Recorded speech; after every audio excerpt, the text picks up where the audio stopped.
Hey everybody, this is Rydo and we're back to another live stream of video game news. Today is Monday, June 17th, 2024.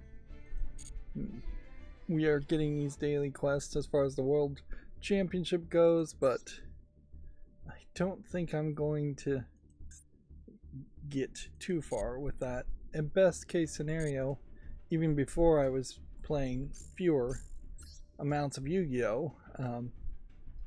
I was not really succeeding in collecting a significant amount of success in the World Championships of the two previous years. We did get an ultra rare here. A lot of these cards look kind of old though. I don't know if they're particularly useful cards. Okay, so let's see. Let's hop into here, and I guess for the catch-up, I am now playing what I'm calling the Sierra Madre DLC, which is the last bit of DLC I have left for Fallout New Vegas, and it is a completely different experience. I said the same with the Honest Arts DLC. The biggest difference there, I would say, is that the Honest Arts DLC feels like if they were ripping off anything, they were ripping off something like maybe Far Cry, and even that wouldn't be a one-to-one comparison, whereas the DLC I'm playing now is 100% ripping off BioShock. You're in a much smaller area. Most of the area has two levels, an upper and lower level, and a lot of balconies to shoot down from. You're being attacked by what are effectively just splicers. I don't know how you would describe them as anything other than just splicers. They're splicer ripoffs. You're being controlled by the main antagonist of the game, which, spoiler for BioShock, turns out you're being controlled by the main antagonist of it. There's little vending machines, very much like the vending machines in BioShock 1. It is just blatantly obvious that it is ripping off that concept. And there's two ways you can really take that. Either you just say that they saw BioShock because it was already released, or the people that made this DLC, which may very well not actually have been Obsidian, and may be just some unnamed third-party development team. They could have also seen behind closed doors the early versions of BioShock. They could have also worked on something that was supposed to be BioShock, and it just didn't get all the way to that point of being included in the main in BioShock. One way or the other, though, it's definitely pretty obviously a ripoff, and it's not like it's better than BioShock by any means. There's considerably less optimization when you're building a game using the Gamebryo engine that is a BioShock ripoff versus BioShock's optimization that it did as far as its weapon upgrade system and weapons and just the items you pick up there. It being a Fallout game, you're still picking up way too much vendor trash, with it being fairly scarce in the game, but even in this DLC, it's still not scarce enough to matter.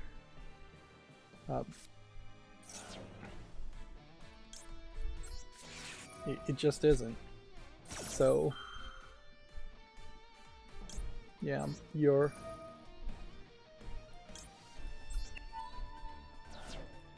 playing just what is a weird experience that doesn't really connect to the main game. And that really highlights the difference of when New Vegas was released too, and what DLC meant then, as in it could have been a small little side game that could have been released as its own thing, versus what we kind of want with DLC now, which is just more of the same. Yeah, particularly when you start to get into games as a service, as a concept, you don't hit that level as far as a game as a service without realizing that you've trained your player base to expect just more of the same. Fallout 76 updates, like lately, while they may be adding a new feature here and there, it is still mostly the same thing. Although, in direct contrast, there's some major pushback that's being done against a too expensive Creation Club DLC that they put out for Starfield. I think a big part of that certainly is that Starfield itself has just not established itself as having a good player base, or a happy player base.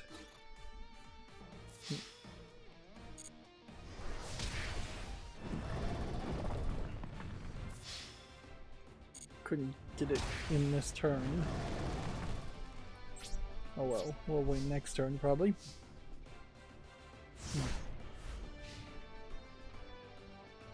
Yeah, and I don't know if there's really much more to say about the Sierra Madre DLC. It plays itself off like it's going to be a casino heist of some sort when you actually get to that third act of the casino heist. The first act, you're collecting 3 characters.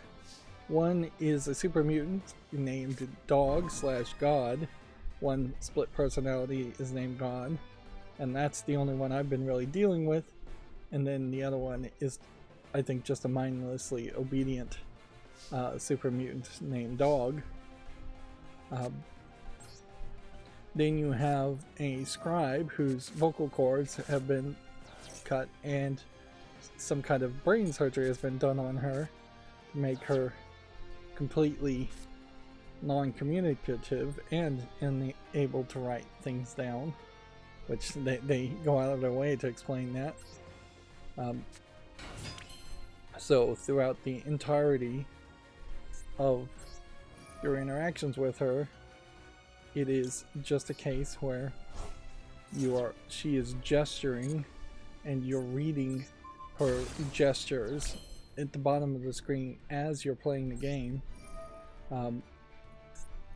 which is, it's not a good experience by any means, like, because you could be in the middle of a fight and then all of a sudden she may be gesturing something. It seems to me like they probably just didn't want to pay for one more voice actor.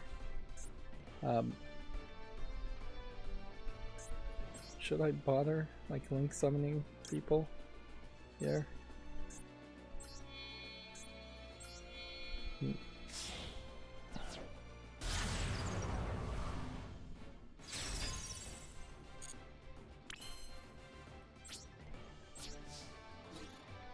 That's more than enough, I imagine. We can activate spells, I guess, if we want to. And then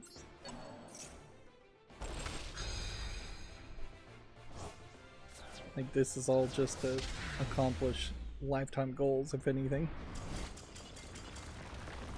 So yeah, Christine is totally a dud. And then the third person in the Sierra Madre DLC is what seems like a very treacherous ghoul character that I couldn't spend much time with at all before, because he was the third character I collected in Act 1, and then that just immediately moved us into Act 2, which is to then deposit those 3 people into specific spots throughout the small map when you just collected them. Meanwhile, the Sierra Madre DLC really has just the same enemy at 3 different levels of difficulty, so there's just an easy, medium, and hard version of the exact same visual look, and some rad roaches, which rad roaches should be way more frequent and possibly should just have like really high endurance, like that they survive unless you do a lot of damage to them, but they can't really hurt you, would be my guess as far as what you should do with rad roaches. I did turn New Vegas down to normal difficulty. Probably could have done the DLC on very hard if I wanted to, but since it does eliminate all of your equipment and all of your bullets, that would have been a little bit risky. And in the Sierra Madre DLC, you just need a clean cosmic knife. You find a cosmic knife, you go to a crafting bench, use some detergent on it, and turn it into a clean cosmic knife. Use that. It will do limb damage. Limb damage is the only thing that will permanently kill the ghost characters. So they give you this gun, and they basically tell you at the beginning of the game not to use the gun. And then they warn you, weirdly, I totally misunderstood the beginning, that radios couldn't be turned off, when absolutely radios can be turned off. The ones on the walls can usually be shot unless they're shielded and red, and then they have to be turned off from a different location. And then the radios on tables you just walk up to and press A to turn them off, and that is music radios and ham radios in the game, and there's frankly not that many of them. It kind of felt like it was going to be a stealth game when they introduced the idea of radios being dangerous to you because you have a bomb collar on and the frequency will set off the bombs if you are around the sound too long, or yeah, and it is too long. It's not really a distance thing. Of course, if you get far enough away, it will stop sounding the beeping of the impending explosion of the bomb collar you've been forced to wear. But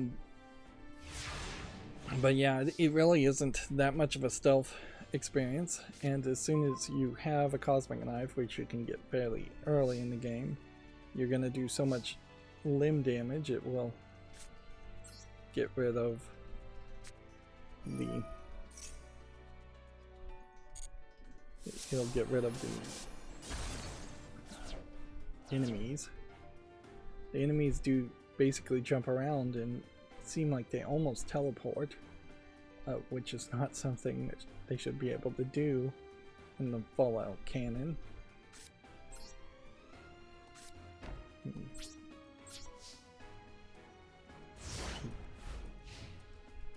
Yeah, I don't know if there's anything else to say. They eliminate all of your caps currency, and then you're just using a whole different currency. Like, you basically start with absolutely nothing in your inventory at the beginning of the Sierra Madre DLC. You can't leave until you've done the whole experience, and everything you find there in the DLC is just what you're going to have to use. So it definitely feels like the beginning of Bioshock 1, where you're just trying to find a wrench and using a wrench as a weapon.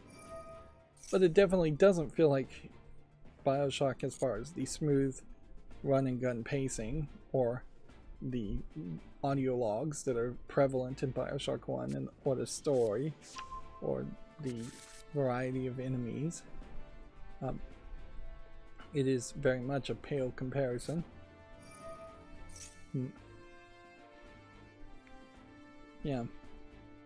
And otherwise, as far as catch-up information, I don't know if there's really too much to talk about otherwise. Like, my fancy bidet toilet got installed. It was able to manage to do that without hurting myself from hurting my back from bending over. I would say the fancier one has this new one has a hot air fan. I'd be very careful getting one of those for a couple of reasons, and I'd heard this criticism before, in that one, it is just going to be pulling in air from the toilet bowl, so it might stink, and so using a fan to try and dry your behind is, while it might save you from a little bit of toilet paper use. You still probably want to use a minimal amount of toilet paper after using the bidet. Like, incredibly minimal compared to what you would be using on a regular toilet, though. But then the other problem about it is the hot air temperatures for the one I've got goes from no hot air, just whatever temperature the air is in the room, to fairly hot air. Something that I would imagine is close to 75, 78, 79 degrees as far as the temperature goes, and that is just way too hot right next to your skin in one specific space that is slightly askew to the left of the center. Let's just call it that. Try not to be too gross here. So yeah, I imagine even at the lowest hot cycle, you might just get a suntan in that one spot. And yeah, so I don't think that's that useful. And there were ones with deodorizers, and I wanted to get a deodorizer, but in trying to find the best savings, I didn't, which that's not a huge loss. Mine, the new one has an interesting water filter that's just like this big extra plastic pill shape piece of plastic where the water comes in and goes out before going into the seat.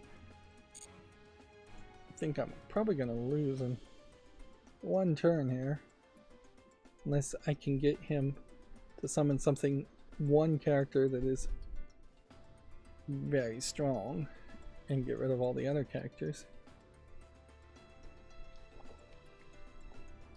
It has a label on the seat where the sensor is that looks like a sticker, but as far as I can tell, it is not a sticker and you can't peel it off, and I didn't want to scratch up the surface.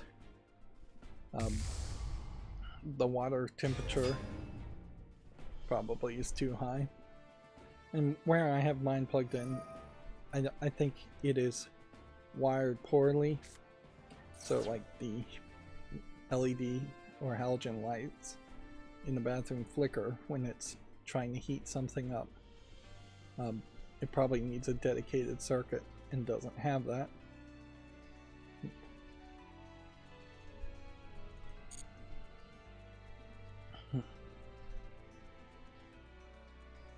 Yeah, I don't know if there's anything else to do with it. The buttons are a little bit simpler, and pressing a button twice turns on the oscillating backwards and forwards motions, and the auto button is kind of hidden as far as just automatically going regular squirt, then oscillation, then air drying, and just doing everything on one button press, which I would have preferred the bigger buttons do that.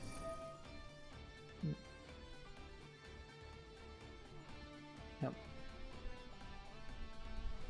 I also gave up and put a condensate pump into my dehumidifier, to change subjects here, and that is now draining into my bathroom sink instead of me changing it 2 to 3 times a day.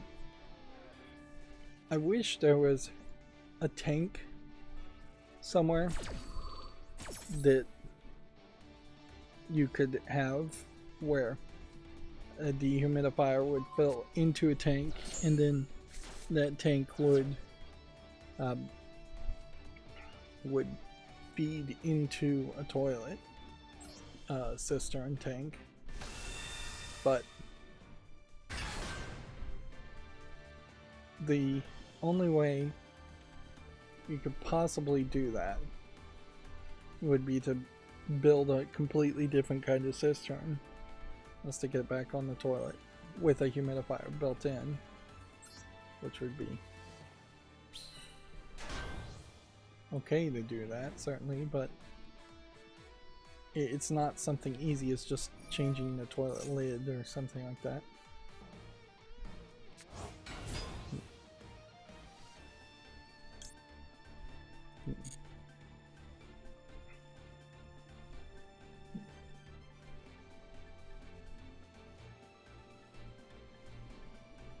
Yeah. The condensate pump I got was pretty cheap. It seems to work, but it has a weird system in which it shoots most of the water up the tube, but then some of it flows back down the tube, which then raises the level again and shoots the water back up the tube. So it's like 3 or 4 bursts in which it decides to drain the tube. It doesn't wait till it hits a certain level and then always pump.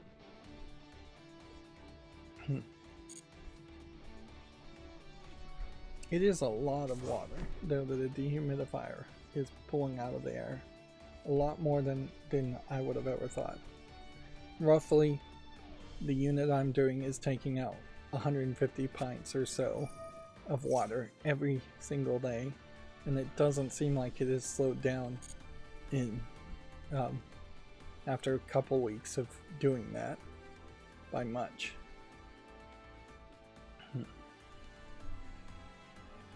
Of course, having a dehumidifier in the bathroom is great, but I do question if it's actually pulling any of the humidity or enough of the humidity outside of the rest of the house. The real solution here is to not get a condensate pump or a dehumidifier with a condensate pump or pump built in, although a pump built in is probably the better of all the options. It's just to wait a year, 6 months to a year, for the SwitchBot dehumidifier to come out, because that dehumidifier is going to have a connection in which it works with a SwitchBot robot vacuum to take all the water and use it to vacuum the floors, and then take all the dirty water that it would have after that point and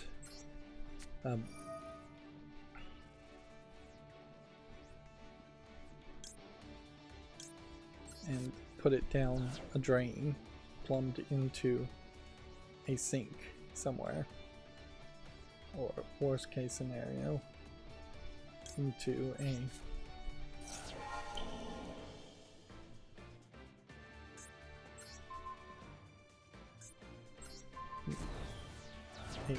separate tank. And weirdly, the SwitchBot is going to have a dehumidifier and humidifier, so there is a possibility that some rooms would just be dehumidified and then the water would go to a humidifier in a different room. Probably not, even in a baby room. Probably not that the case that would be a 1-to-1 ratio, but it is an interesting thought. Of course, the SwitchBot is going to be very expensive, but it does solve the whole plumbing nonsense issue. The only other place I could find to drain a dehumidifier would have been to probably try to add an extra component to a drain in my air conditioner, which I could have done that, but it would have probably involved drilling and putting a barbed tap into the side of the drain. Or there could have been maybe a couple other places where drilling would have made sense, like on the other side of walls where my washing machine would be inside. That could have worked, but it wouldn't in my case. On the other side of a kitchen sink could work, but it probably wouldn't look good.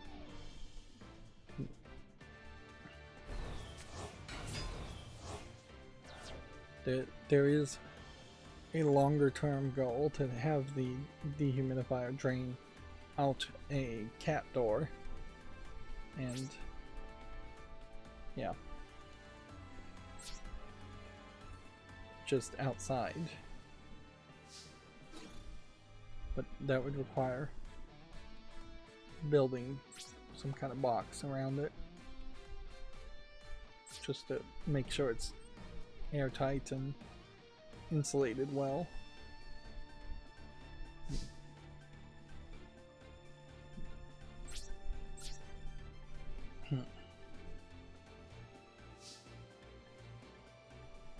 And yeah, I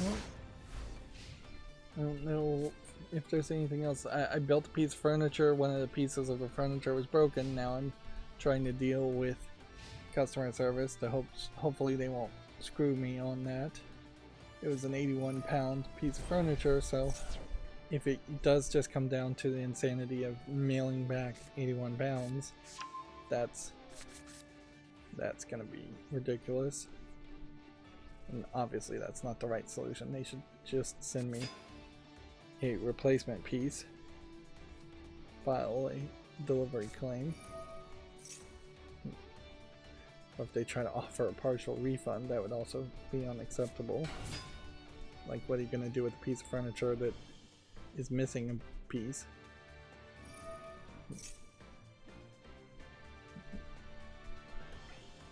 And that's why I typically try to buy furniture from, like, well, Walmart, even Walmart online third-party sellers, is a pretty great place to buy furniture, even more than Amazon.com, because you can take back furniture to any Walmart returns counter. At least I think that's what I did last time. I don't think Walmart's furniture is particularly high quality, but yeah, Amazon's a different case. I'm not sure you can just return a piece of furniture to a Kohl's from a third-party seller on Amazon. I'm pretty sure you can't.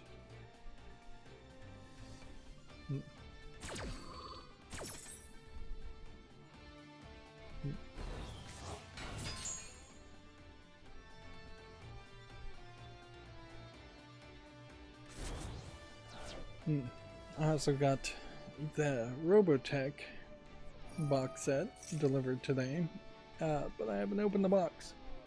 It's wrapped in Funimation tape, even though it's from the Crunchyroll store, because Crunchyroll acquired and absorbed Funimation. Sony absorbed it all, and yep, I imagine they are just trying to clearance everything.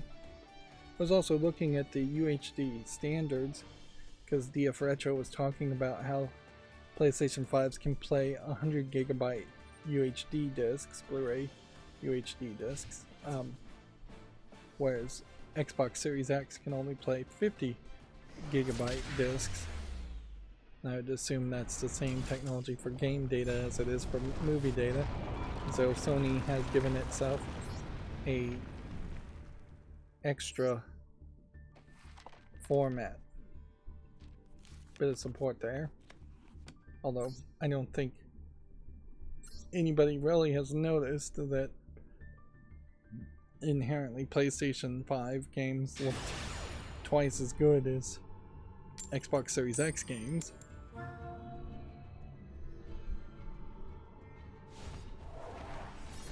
Or loaded faster or anything like that. Apparently there is an 8K UHD standard exclusively for Japan, which, yeah, I could understand that. Animation in particular does have that case of having higher resolution still potentially mattering, whereas live action footage for just live action movies are more than good enough at 4K at the size of TVs that are reasonable that somebody might actually own. Now, all of that may change fairly quickly in that there is a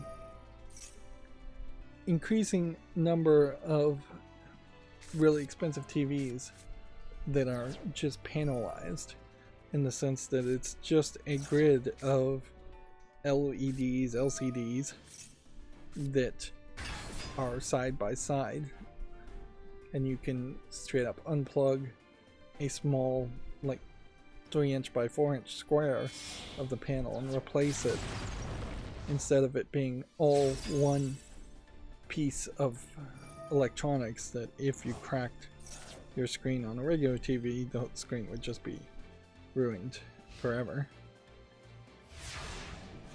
And so if we get to that idea where all TVs are just made up of sub panels, well, at that point you could have 100-inch screens, because you could potentially expand your screen bit by bit. Yep.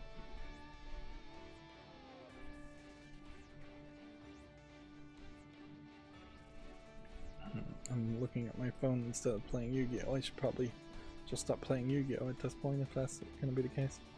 Lackluster Soldier. Can this work? Let's see.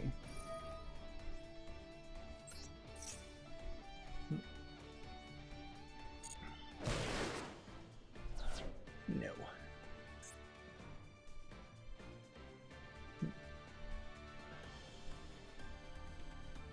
Okay. Let's try this one then. If I wanted to be really cautious, I would activate this.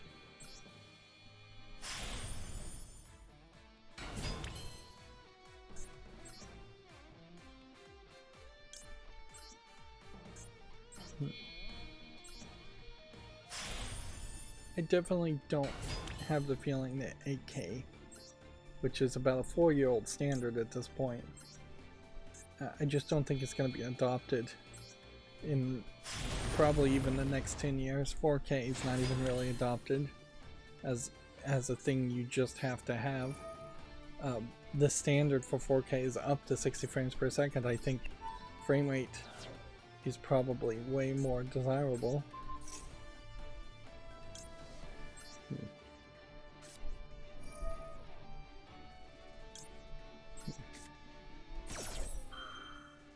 I'm gonna activate this on my own card so he doesn't destroy himself.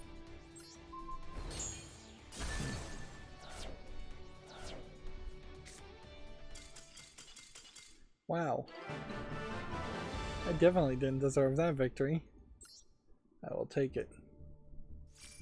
And that guy's name was 2 minutes per turn.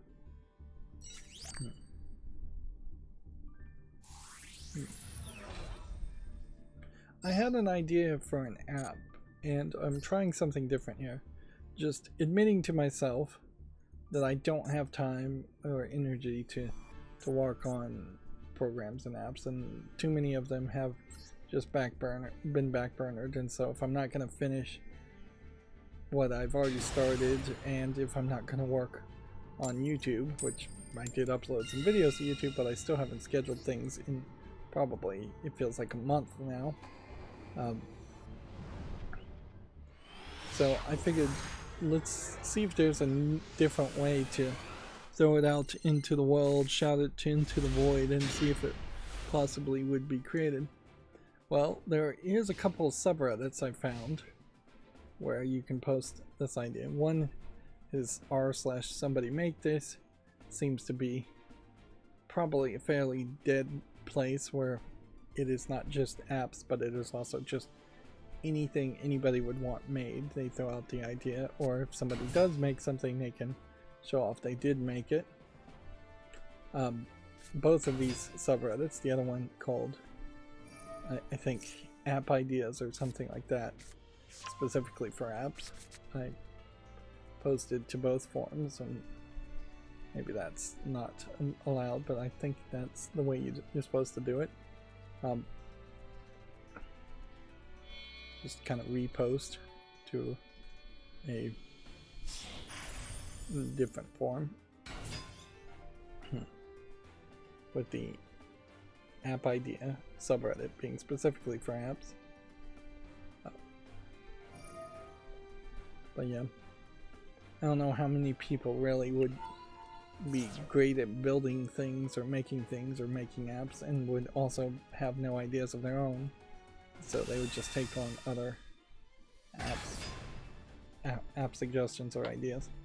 But I figured I'd try, and it hasn't gotten too much of a response. Somebody did upvote it on one of the forums, and that's so much in less than 24 hours. The idea of the app is, and I'll I'm not going to go into full details here, a improve your ad-lib speech app where it would listen to what you were saying, and certainly maybe there would be some extra options where maybe you'd customize it so it only listened to what you were saying and not what other people in the room were saying. And it would just do a speech to text and write down what it thinks you just said as far as the last couple of sentences, and then ideally it might tell you if the last sentence you said was a run-on sentence or perhaps overly aggressive or confused or muddled, whatever kind of sentence structure breakdown you could possibly automate and program into it, as far as saying, hey, this was an awkward sentence.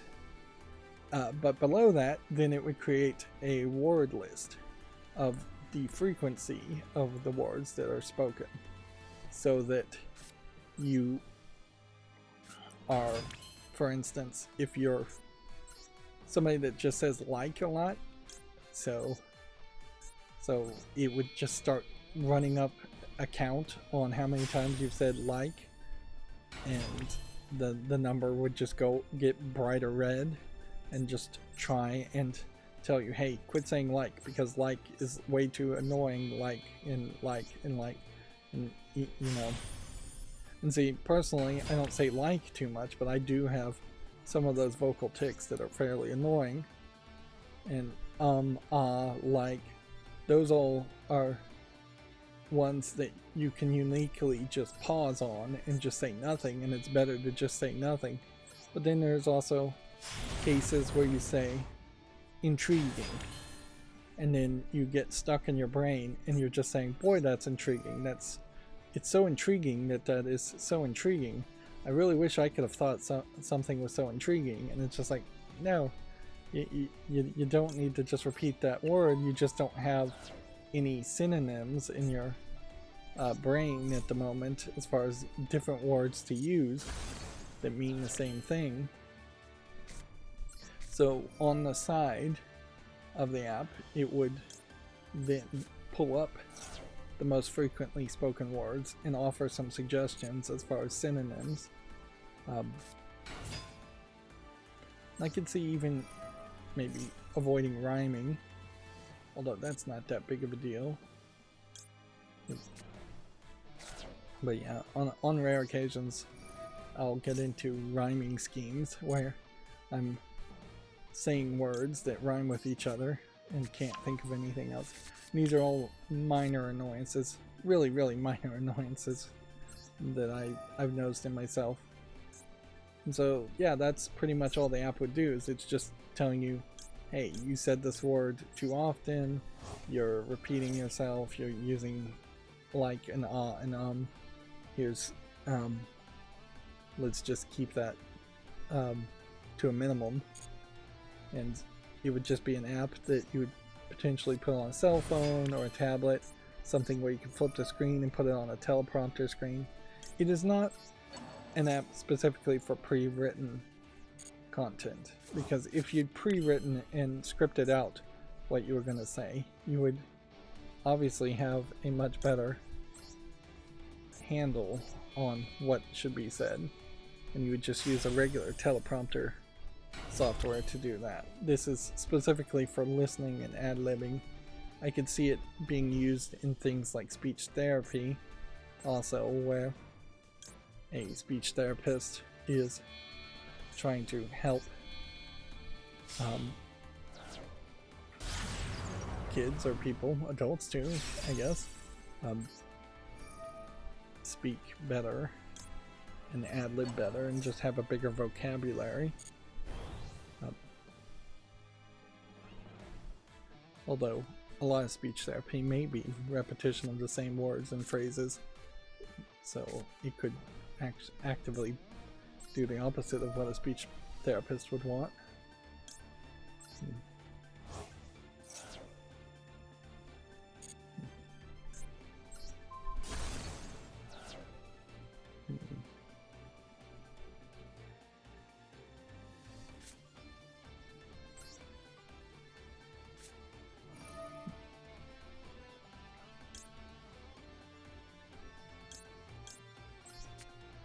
But yeah, kind of a simple idea. I threw in what I'd want. I made suggestions about how I'd prefer it to be, like, made in the Godot engine, open source, so it would be easy to port to Windows and Linux and Mac and iOS.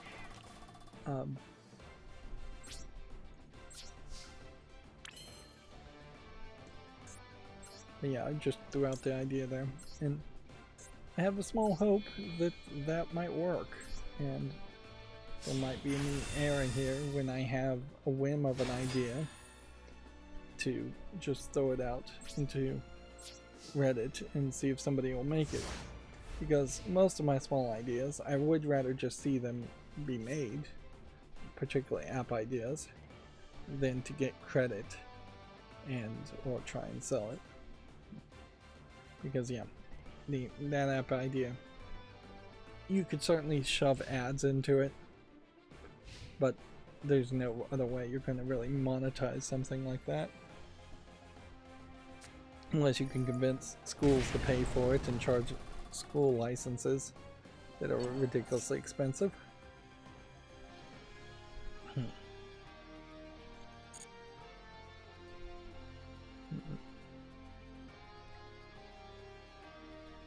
Let's see. I did some other stuff, and the weird thing that's been happening the past couple days is I keep having this thought and trying to remind myself to do something, and then by the time I get around to doing it, I've totally forgotten what I was thinking I wanted to do, and it's just like a corrupted file in my brain, effectively, where I have to just be in the right mindset to remember what the thought was. And as soon as I'm out of that right mindset, I forget it completely.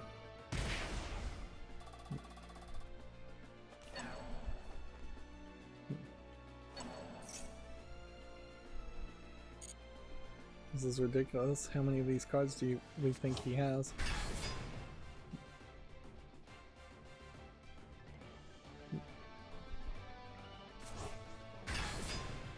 Hulu has this movie called Biosphere, where it's two men after the world is blown up, best friends, and then one of them turns into more of a biologically female, and they decide whether they want to try and repopulate the planet and have a baby. It sounds like a comedy, but really it's more of a do you believe in magic, do you believe in hope, kind of good feel movie,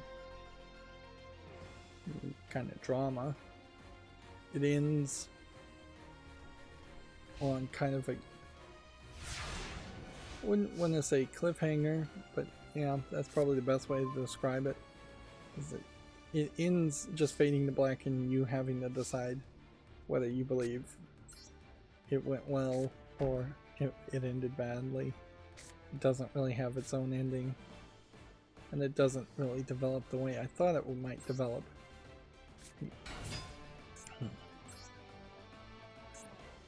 So I watched that. Oh yeah, I also spent a lot of time, and I basically forgot all of it, watching the first 3 episodes of The Boys on Amazon Prime, which I'd say probably want to take your time with the episodes. They say that season 5 is going to be the last 5, the last season, and I can certainly see a reason why. That there's just probably not enough steam in that narrative. I also assume that the comic that it's based off of wraps up at a certain point. I also imagine it is way cheaper to make Invincible than it is to make The Boys, by doing an animated series and having just about the same outcome. I'm still watching that Japanese show Akuma Game, and it's gonna be at its last episode next week. that is a series that I kind of wish had gone more into the Yu-Gi-Oh style of doing things, where it just went forever and there was just always competitions, and nope, the TV show is more of a power creep thing where you're in a tournament arc by the 3rd episode and you are at the final battle by the 11th episode. There's a lot of things here I am not going to accomplish in the next 60 days, I imagine. And we have 16 days to finish this, which, ooh, I'm getting a little concerned on that aspect. Will I really get to level 100 in 16 days? And I would like to play more of this. Also, it would make a lot of sense. See, one more win to get to gold tier 5. Let's see if we can get lucky here. Inherently, I just know I'm not going to play extra of this, and I just don't really care that much, and it's pointless to even try and pretend like I'm going to plan on it. If I have any extra energy today, I'll just play more Fallout New Vegas, or otherwise I'll automate things and schedule the automated YouTube shorts, which is, yeah. You need to stop the YouTube shorts from premiering. They're basically the only thing that are getting views, and they're getting more views, but the pre-recorded videos are not getting views. I am doing an experiment by adding the phrase full game to the end of Fury, which is airing right now, but so far I haven't seen any real success from that. Yep. It is noticeable that YouTube is giving my pre-recorded videos less impressions, even though YouTube is working more and more towards highlighting smaller creators and newer creators in the suggestions feed for people, which I saw somebody on YouTube, a content creator, actually complaining about that, and I'm like, man, you are on the wrong side of history on that one. The #1 complaint that it's taken years to beat into the heads of YouTube is that their algorithm just feeds you the same videos over and over again, and things it knows you're going to love, but things you've watched dozens of times over. Throwing in the occasional wild card is exactly the right move. Okay. So, unlikely, I imagine, that we would get all the way to platinum while focusing in on also playing this, but at least we're at gold, so we won't fall all the way down to bronze at the end of the year, at the end of the season, not the end of the year.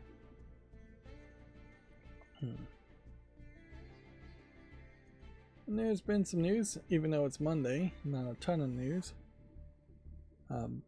So we should just talk about that. Let me just scroll down my Twitter feed real fast to see if there's anything new that has happened in the last 50 minutes.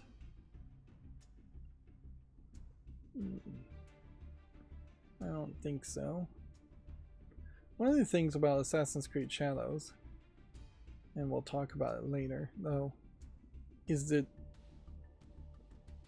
how little is being mentioned as far as setting an Assassin's Creed game in a feudal Japan means that there just won't be any towers or buildings to climb at all, and that's why they kind of drastically have changed what an Assassin's Creed game even is for Shadows, even though they'd already pretty well changed what it was. But yeah, the thing that prevented a ninja Assassin's Creed before, things like Black Flag in particular, was the fact that there just weren't tall buildings. Sure, you might have a couple of castles that are 3 or 4 floors in Japan, but not a lot. A modern time telling of an assassin climbing the buildings on the outside of Tokyo maybe would work, but that's about it.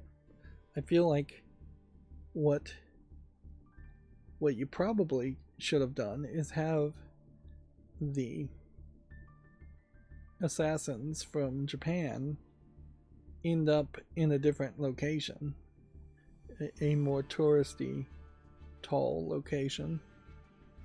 Or you do like Assassin's Creed 3, which nobody really liked, where you're climbing a lot of trees and climbing in the forest. So yeah, really Assassin's Creed 3 fixed most of that issue. I guess that's why most people aren't talking about it. Anyways, we have from Video Games Chronicle here. Square Enix is reportedly going to bring the Mistwalker's Fantasian to consoles. Switch version will be announced at Tuesday's Nintendo Direct and released this year, it's been claimed. I probably have heard of Fantasian, but I don't know what it really is. Apparently it was an Apple Arcade game written and produced by Final Fantasy creator Hironobu Sakaguchi. Yep. Oh yeah, I remember this screenshot with the weird hyper-realistic effects. And I think this is called bokeh. Like this whole background looks like it was made out of clay.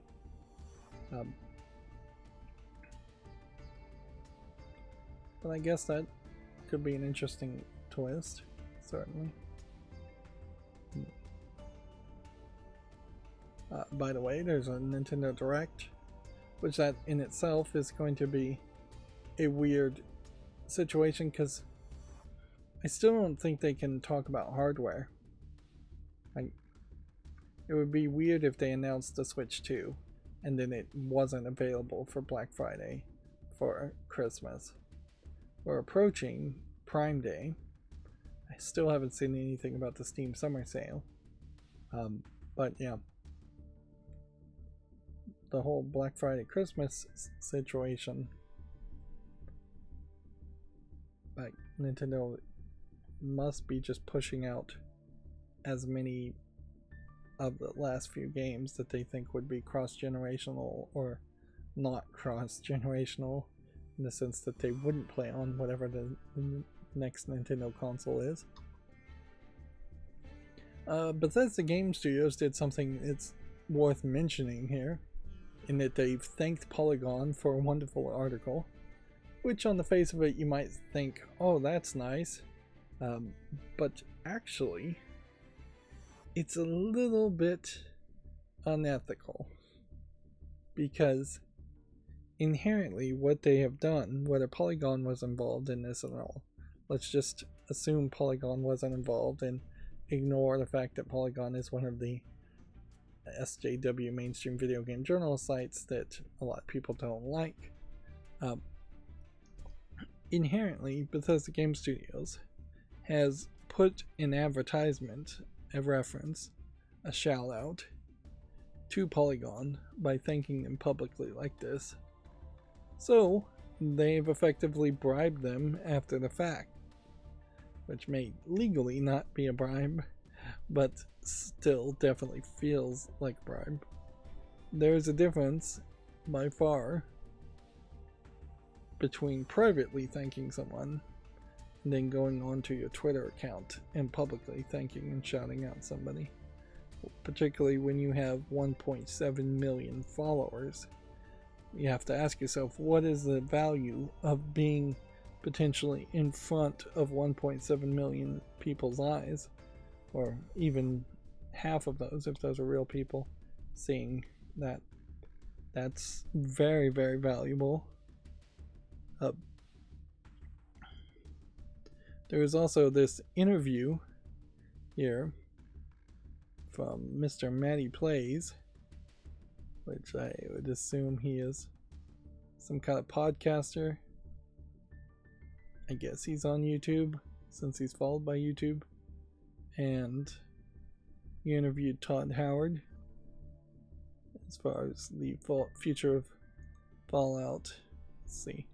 Shattered Space Details, which I think is a DLC for Starfield, Year 2 Starfield, Elder Scrolls 6 info, that would be Skyrim 2 and so much more. Todd Howard here, looking fairly sunburnt, redheaded, and you know, that is perhaps a little too casual for Todd Howard to show up on an interview here, although this guy seems pretty casual too in his appearance and background. And inherently I think that I might watch this video, but probably not. The thing I would like to hear most would be that Todd Howard has just retired into a figurehead and is no longer the creative force behind either Fallout or the Elder Scrolls series or Starfield, because under his leadership, whether he truly is the leader or not, his assumed leadership, he hasn't done good in a fairly long time. You could say maybe Fallout 4 is alright, but yeah, Starfield's been bad. Elder Scrolls has been a disaster. They're not moving to a new engine. They're not adding massive changes to modernize any of these series. One of the responses is definitely that they're not going to rush to make a new Fallout game, which at a certain point there is an argument that somebody, maybe not Bethesda, but somebody should rush to make a spin-off Fallout game or Fallout 5. Here's somebody joking that they're going to be this old by the time Fallout 5 even gets released. And yeah, I guess this is Todd Howard looking much younger. Anyways, Paradox Interactive has canceled the Sims rival Life by You. The game had recently been delayed indefinitely. I would say that's a shame, because there probably should be some kind of competition to The Sims, for as terrible as Ubisoft has made The Sims. Or I think it's Ubisoft, it might be EA. Whoever's in charge of it now. They've filled it with microtransactions and just a lot of nonsense. It is going to be a tall order, certainly, to make anything that would rival a Sims game, because just simulating the entirety of a life of people is a lot of animating, a lot of scripting, a lot of stuff that any other game would just not have to deal with. Let's see, Cyan had an article here that they retweeted, same thing, a little bit unethical, although you can't really blame a developer or publisher for trying to promote their product. That their ethics are to increase the value of their company and their product and their shareholders' value, not to not bribe people. Inherently, under a capitalist system, the usage of bribes in corporations is downright considered acceptable by everybody other than the government and the citizens who are being disenfranchised by bribes. But yeah, they shouted out a headline here: Riven's upcoming remake is only happening because Cyan can do it justice. I did hear from DF Retro, the puzzles in Riven are different, which I wonder how different they are, but certainly if they are significantly different, like you go to a location and there's just a completely different puzzle there, that would be interesting. It may not be accepted particularly well, but it would be interesting. They also, Cyan has, as Riven is just about to come out, let's see, Yeah, I'm not sure when it really does release. June 25th, 26th. It seems like they found some old audition test footage for Father's Day, which Father's Day happened over the weekend. I guess that's worth mentioning. Doesn't have much to do with video games. Fathers probably don't get the opportunity to play video games too much on Father's Day either. They end up having to go out to dinner, have a birthday party, deal with kids that maybe they want to deal with, maybe not. That is assuming that they're even that lucky. But they found some footage of Rand and Robin Miller's dad, Ron, I assume Miller, auditioning to play Atris in 1992, which, yeah, if this was the Atris character, it would have felt a little bit different, certainly. And I would assume that he's he probably was, yeah, probably would have worked. Like any good actor or even decent actor would have been accepted during that time.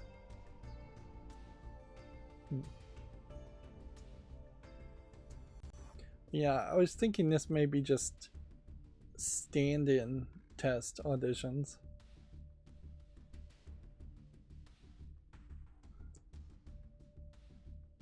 Honestly, it might have been better if Atris was a little bit older. Would have explained where you would have gone with the story better. Just make him so old that he can't go on the adventures, and that's why the protagonist always goes on the adventures. Here we have from GameDeveloper.com. I guess you call him a Microsoft alum. I guess that's technically true, although it seems weird to use the phrase alum and not use it for a college or a school. Larry Herb, Major Nelson, aka formerly known as Major Nelson, I guess still known as Major Nelson, has joined Unity as a community director. As the new community director, he'll be working directly with the games developer once more on their projects. So he's been sitting around doing nothing for probably about a year now, and then sticking his toes here and there. He sits on the board of some other companies, but clearly he seems like he was laid off. In the way you would lay off a upper level manager person, and really had not been planning it. This guy's like eyes look so bloodshot. This is clearly from a while ago, this screenshot. Of course, Unity has had some major problems, and he's not in charge of Unity, which is really where you would have expected him. Is not just a community director. Community director could be a high-level management position, but it could also be just a forum mod position, something fairly low management.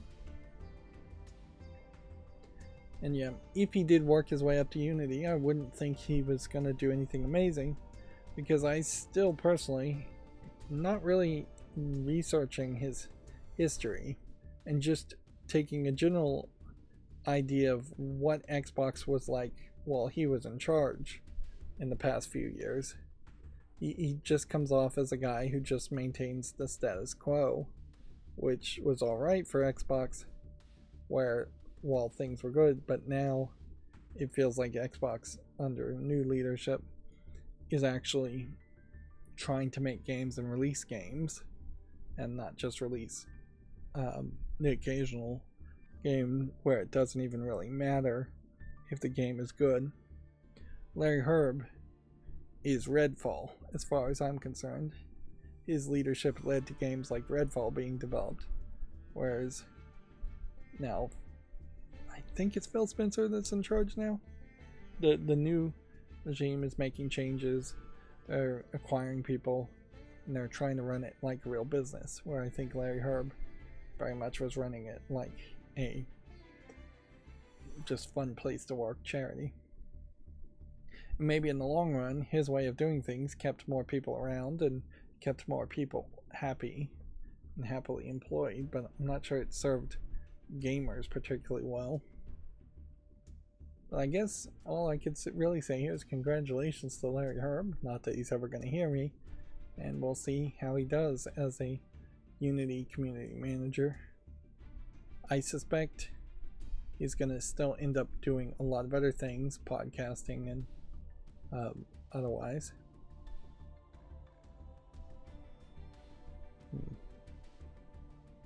Yeah, he had 20 years at Xbox serving as a senior program director. He helped guide Xbox Live's evolution in both the 360 and Xbox One and the development of Kinect peripherals. So Xbox One was a failure, Kinect was a failure, 360 was a fairly high success. Xbox Live on 360 did grow on the 360 and the Xbox One.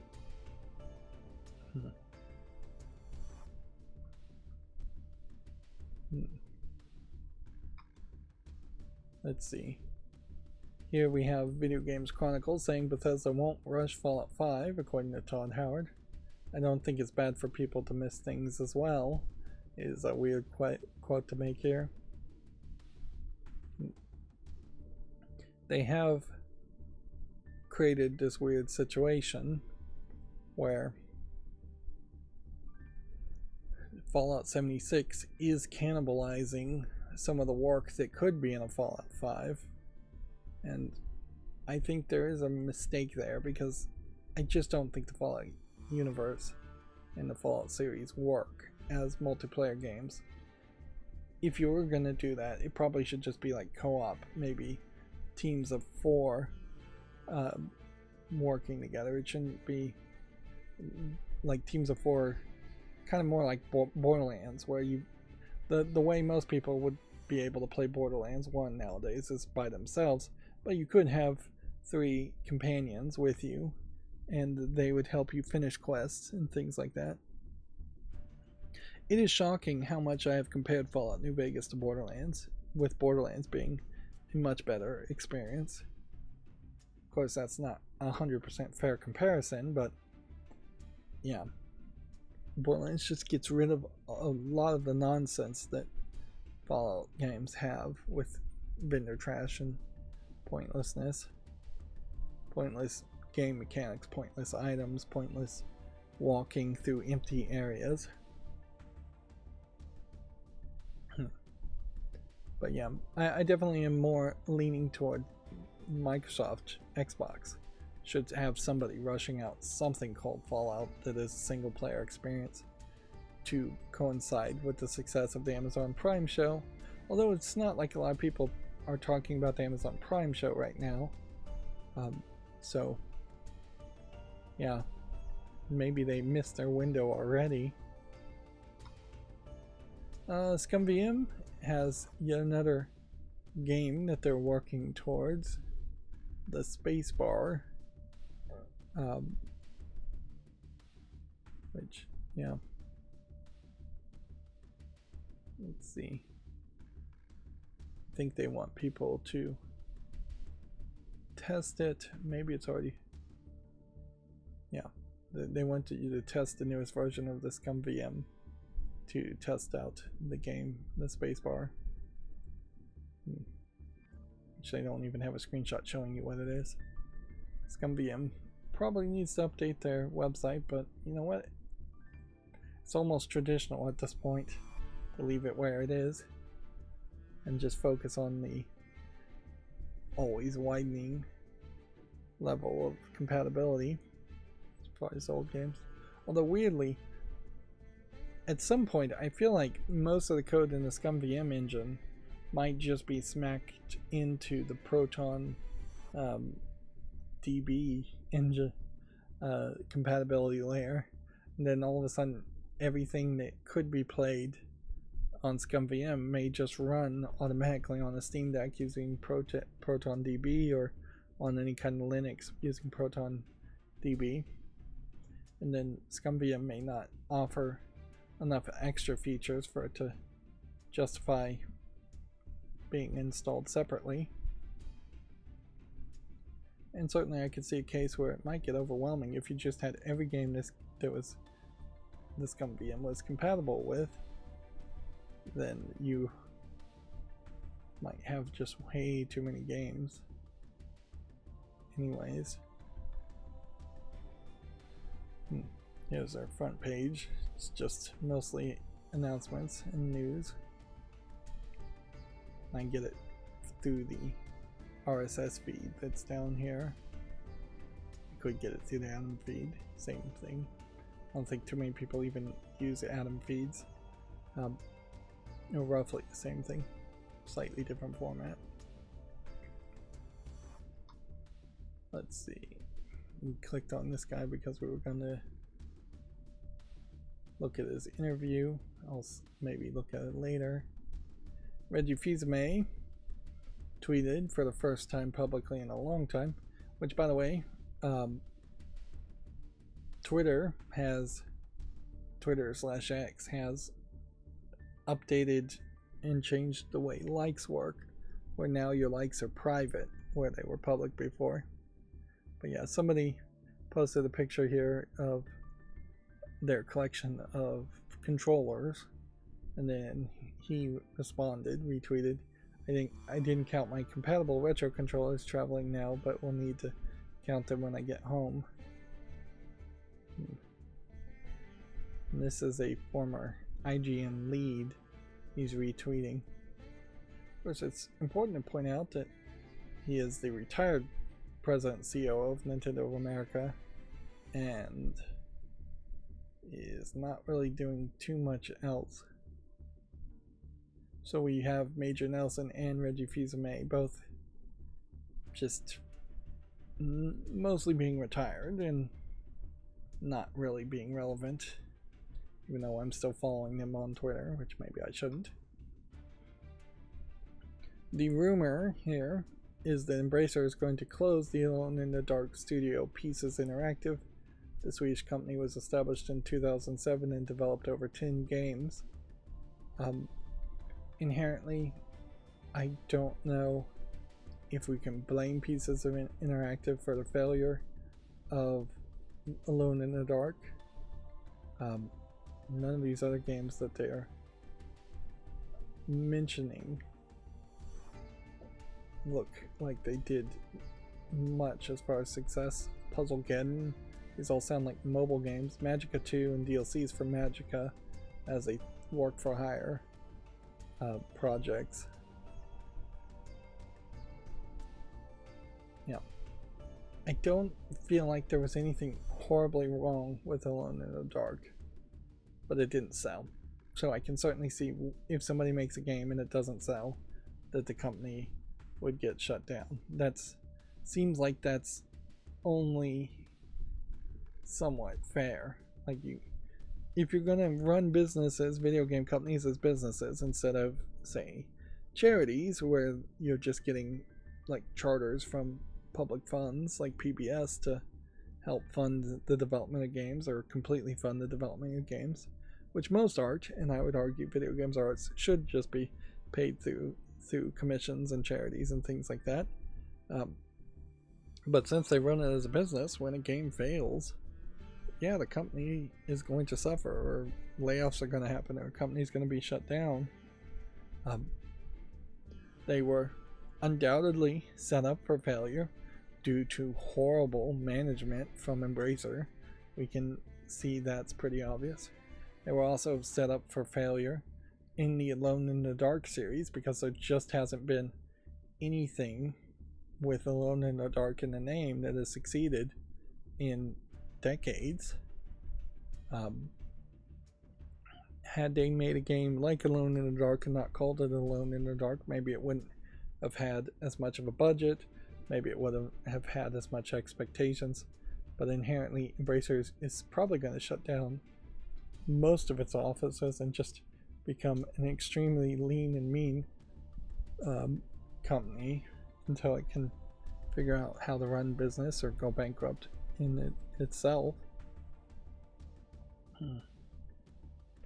And yeah, the best we could hope is that the people working at Pieces Interactive would find better positions at other jobs and could go form their own studios and do something more.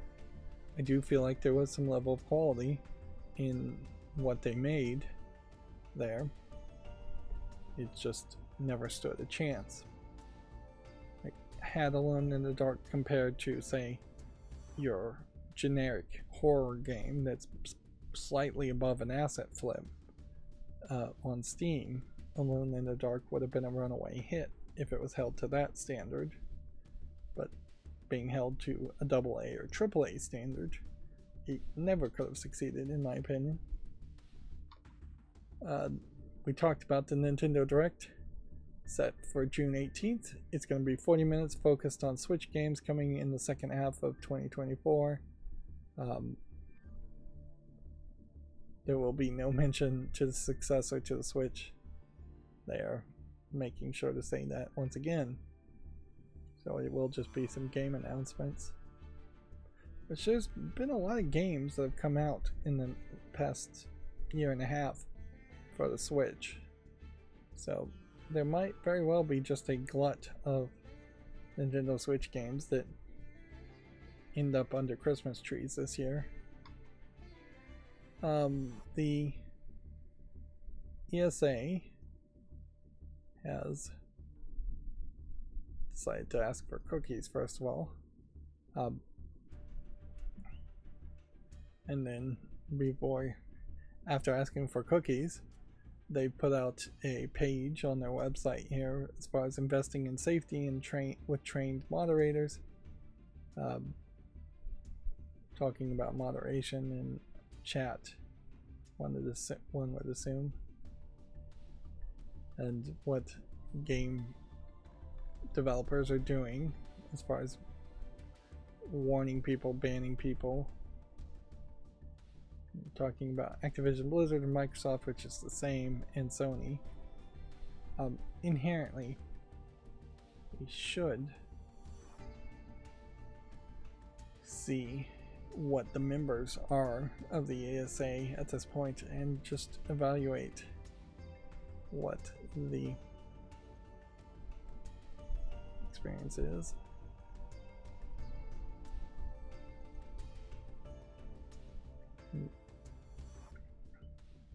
So we've got Amazon.com, I guess technically they're trying to make a game, and then some Japanese companies, and then Disney Interactive Studio, which may not exist at all, Netflix, which has made a couple of games, Microsoft, which, notice Activision Blizzard is not listed here on this list now, Nintendo, Nexon, Sony, Square Enix, T2, Tencent Games, Ubisoft, Warner Brothers, and Wizards of the Coast, which I guess technically they are there. And that's kind of a short list, frankly, with some notable standouts in that the ESA, who run the ESRB and rate games, is run as a cabal of these video game development companies, with a lot of them not actually being American companies, even though the ESRB and the ESA are an American rating system, a United States North American rating system. Yeah, it's just Japanese, Chinese, French. Warner Brothers is now owned by AT&T. Sony Interactive Entertainment is technically owned by Sony, Japanese company. Square Enix is Japanese. I think Nexon might be a Chinese company. Yeah. So you could get this list of 20 down to 15 pretty easily. As far as just, are these American companies, or would you describe them as American companies? Then you could also eliminate some for not being that relevant in that they just don't make that many games. I definitely feel like it is a case where the ESA is going to increasingly become irrelevant. And here's a form to become a member, and very few people are bothering to do that. Or maybe they have a lot more members and the numbers that are being highlighted here is just an elite few of them. Let's see. Then the member benefits are to shape policy priorities as far as a lobbyist group, which is all this, protect companies' creative works and innovations as an DMCA and copyright strike as many people as possible. See, and also prevent libraries from having digital backups of video games, which is something they recently do. See latest information so you know how to react to it. Getting proprietary internal research, which that's probably worth a decent amount. And then networking and building relationships across the industry, which is maybe technically collusion, depending on what you're talking about. That's almost certainly super valuable. And then you can raise your profile. So yeah, if I was a video game company, I definitely would try to become a member of the ESA. Even now, as I think it's getting less and less relevant.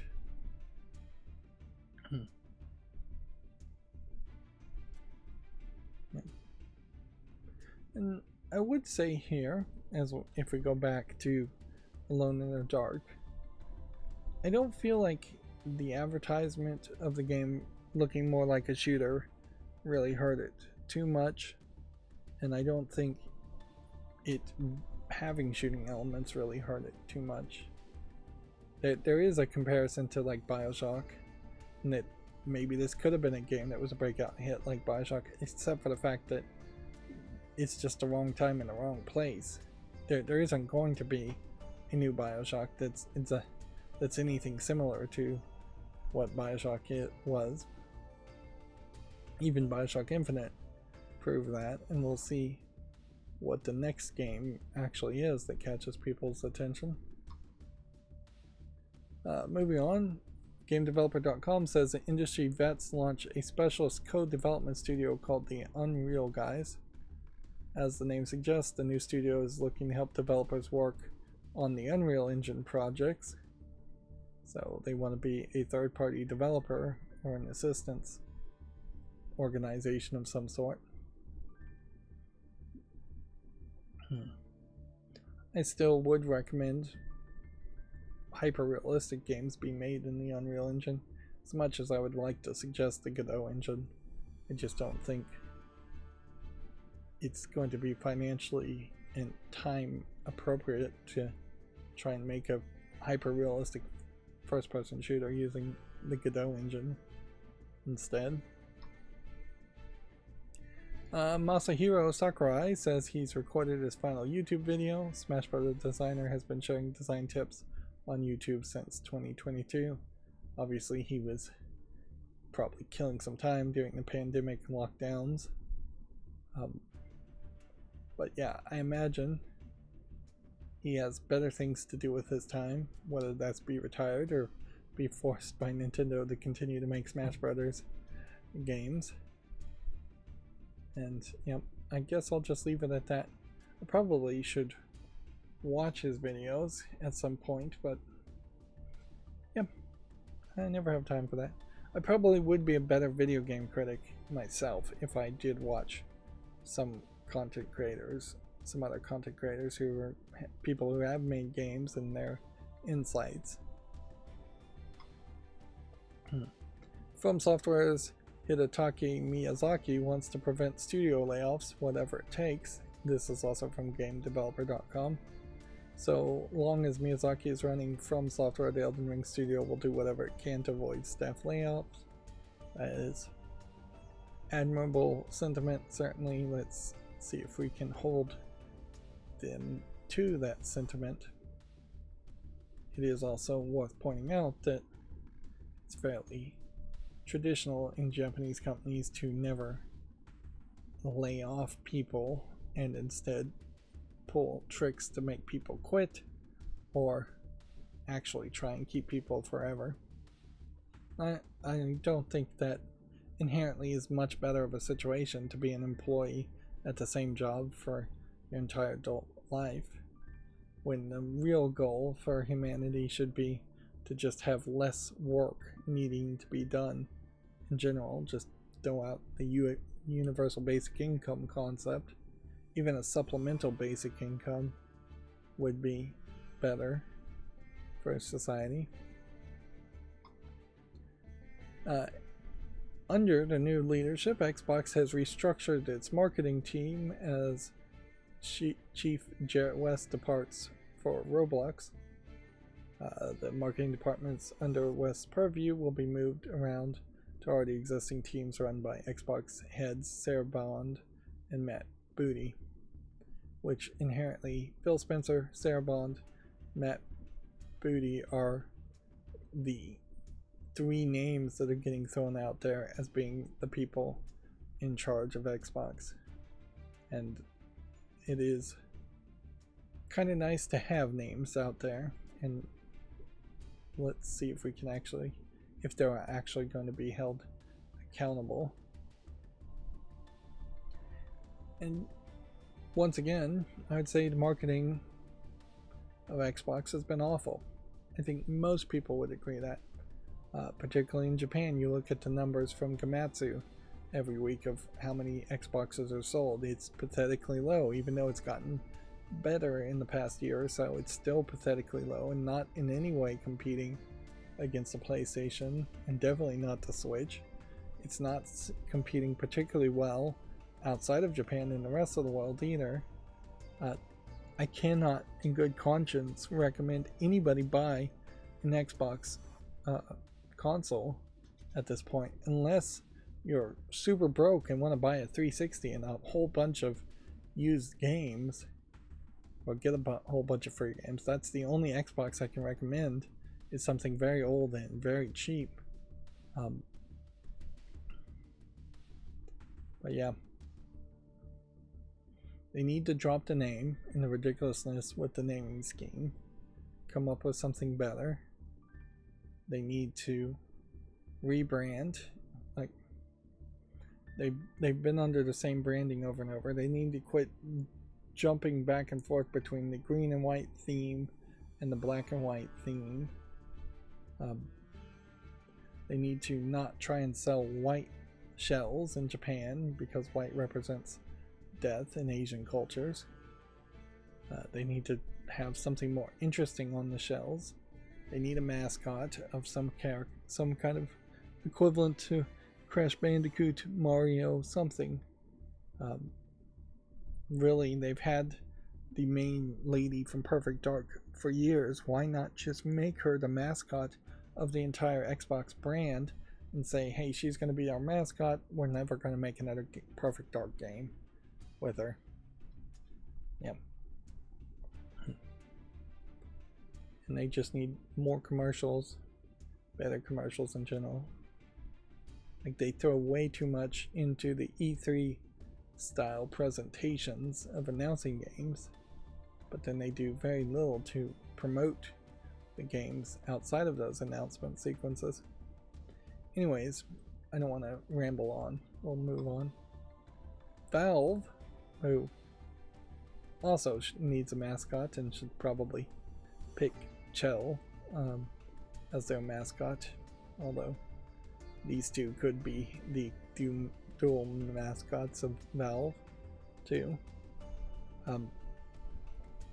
They've dropped max support for Team Fortress 2, Portal 2, and other titles. Let's see. These would technically be older games.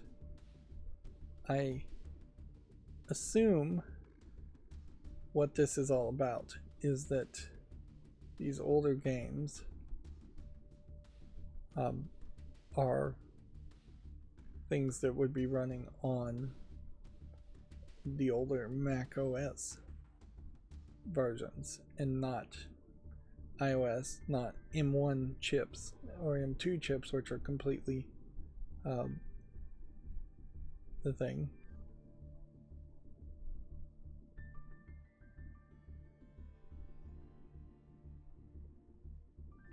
they're making a connection here, saying these games being unplayable on Mac come shortly after Apple revealed a toolkit for game ports to bring them to Mac, making bringing them to Mac easier. It's unclear whether that means Valve is looking to port them to the Mac.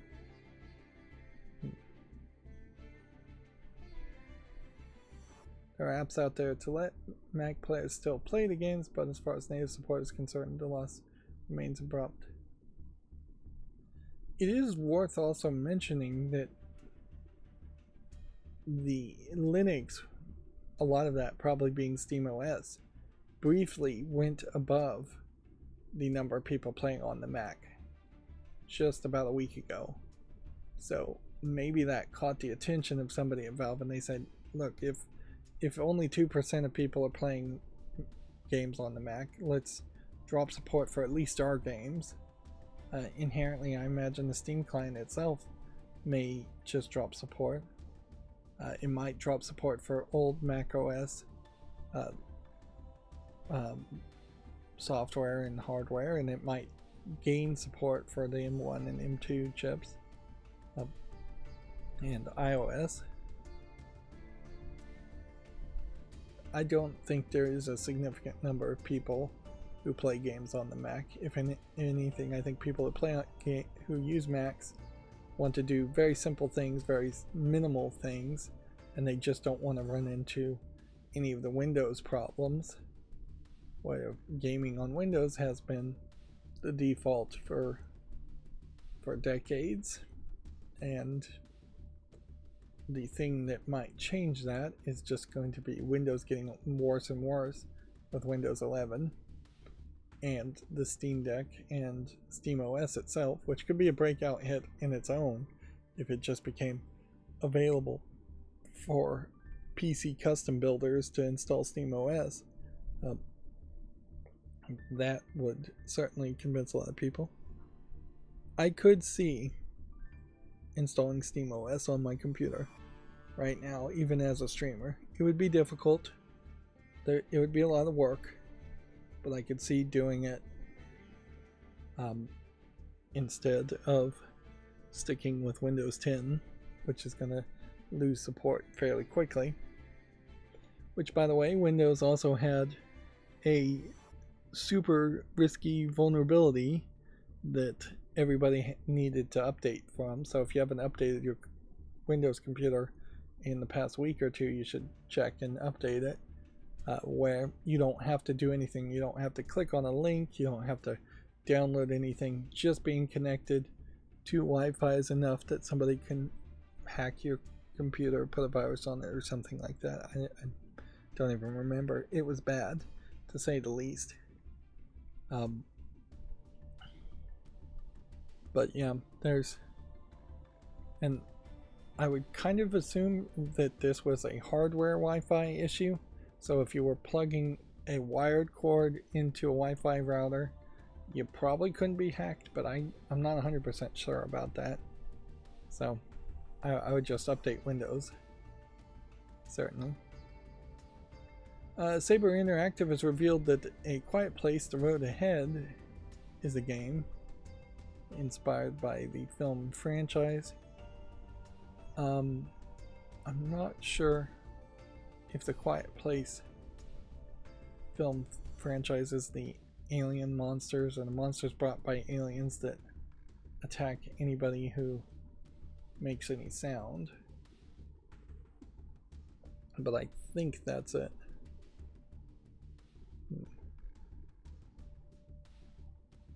The developers of this game previously made the horror series Remothered and RPG Batoria Lost Haven, which I've never heard of. See, this is another case where if you even do a slightly better job than your average asset flip horror game, you can probably get a decent amount of sales based on lowered expectations, if you actually have lowered expectations. Although this being based on a movie with somebody using an inhaler, which is an interesting plot, wheezing. That could be a real issue. Speaking of issues, my stomach is going to start growling, so I'm going to have to take a break, and we'll pause the video and be right back. Okay, I'm back. Sorry about that. So, since I just came from the bathroom, and I'll continue on my semi-review of this new bidet toilet, it has a wireless remote, which I appreciate that. Like, you stick a little holder on the walls with double-sided sticky tape, more than likely. It does have screw holes if you need to actually screw it to a wall, but that's nice, where you can set it where you want it, further away from the toilet, whereas the cheaper bidets definitely have just like all the buttons on this arm that is at toilet seat level, and you're just pressing the buttons. What you find on that arm is that there's just a lot of room for splash and dust and dirt and stuff to get on the arm, and so you're wanting to clean the arm as often as you clean the toilet seat, which, yeah. And also it's just kind of, if you needed like arm rails if you're disabled, which people using bidets very possibly are, having that extra arm can be in the way, certainly, too. So it's nice to just have a remote that's a remote control, runs on batteries, AAA batteries, and is further away. Hopefully it seems like it would be cleaner. The unit has an LED that would go into the bowl, so you could see and target if you were like a male standing up peeing in the middle of the night. I think that's pretty useless. It's usually going to just be one LED, whereas you'd like it to be a full LED cob lighting strip to light the entire bowl and light it evenly and a lot brighter. Although, in fairness, in the middle of the night in pitch black darkness, it might just be the right level. That being said, the an LED on the side of the toilet as a night light is not a terrible thought. Which, yeah, mine has a little dial, so if the batteries die on the remote, or you don't have the remote, you can use the dial to do a combo of connection of codes to activate it, which that's a nice little backup. The dial is nowhere as obtrusive as the entire arm was, though, and it has a little blue LED that lights up, but it doesn't light up based on a clock, and it doesn't light up based on a light sensor. It seems to light up when you sit down on the toilet and then stay lit for a few minutes after that when you stand up, which I would prefer just to have a light sensor and see if the lights are off if it's dark in the room, than to light up the side button.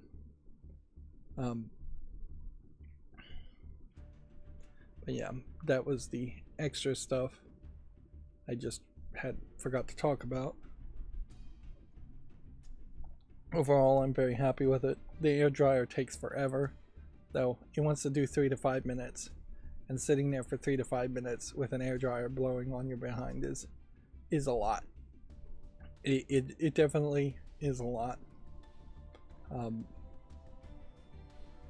Mine has an LCD screen that's like telling you the temperature of the water and things like that, and I think maybe all of that is a little bit overkill too.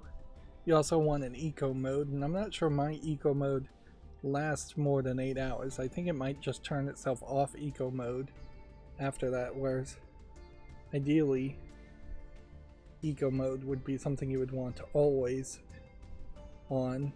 Eco mode being that it won't heat heat the seat until you actually sit down on it, or heat the water until you actually sit down on it, which is more than likely acceptable for most people. But yeah, that's perhaps the one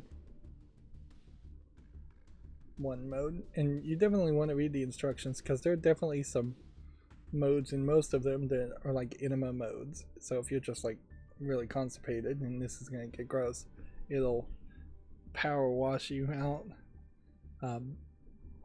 And usually that's hidden behind pressing 2 buttons or a combination of buttons.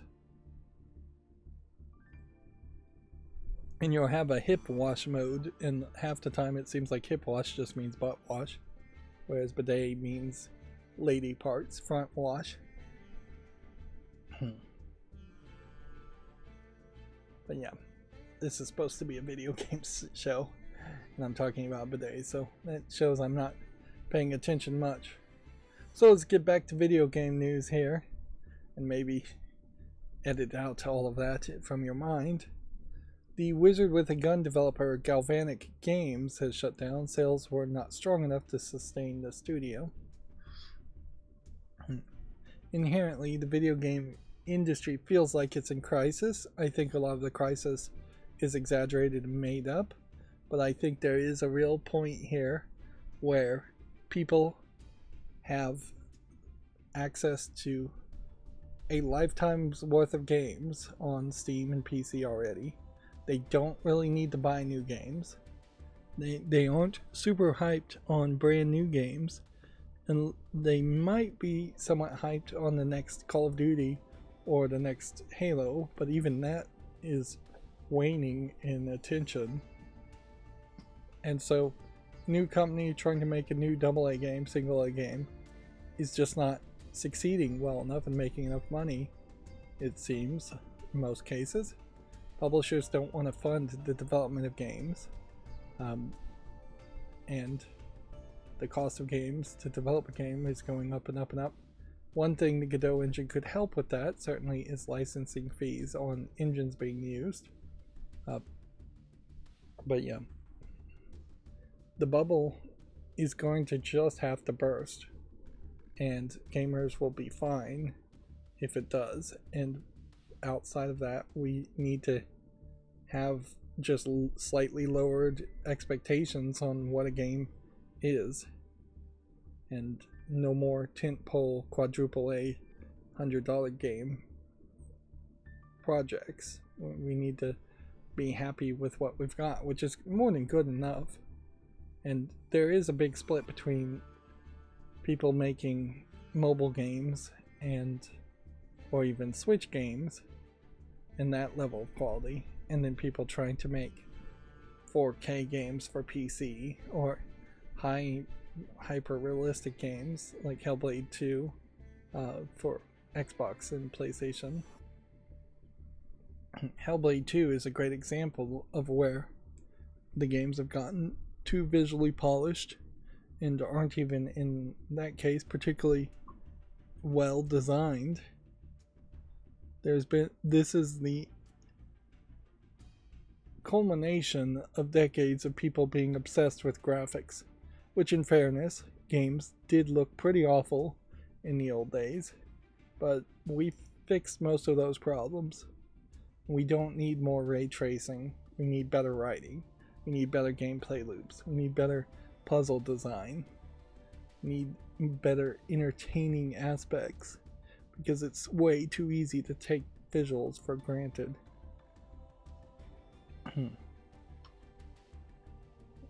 And then I think our last major story for today is that EA execs earned $60 million in 2024 despite layoffs and office closures. CEO Andrew Wilson received almost half of that total, although it's kind of really nothing in comparison to what I believe was a $53 billion pay package that was given to Elon Musk from Tesla just a couple days ago, signed off by the shareholders. The top-level executive compensation has gotten crazy, and one person sets a precedent of a really high number, and that allows every other CEO to pay themselves effectively even more. EA is generally thought of it as a terrible company as far as making games that are good and selling games, but they're profitable. They make the sports games with the microtransactions and FIFA players fall for it, and wrestling players, WWE players fall for it, and they throw their money away, which inherently that highlights how diverse the video gaming community is, if you even can call it a community, and it is probably not even that.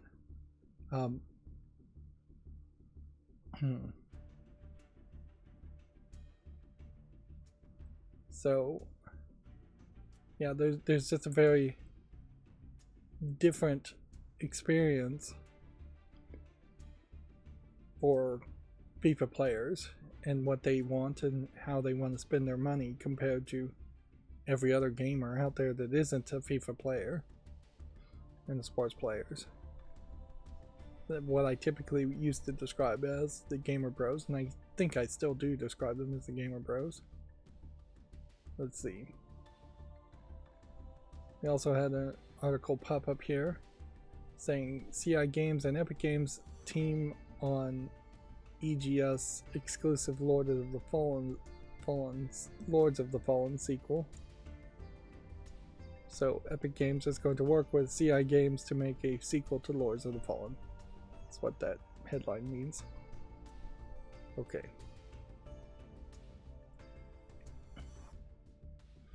So while I thought about it, I didn't program a new macro, and I'll also say that the links here are going to be bad. I just realized that, didn't I?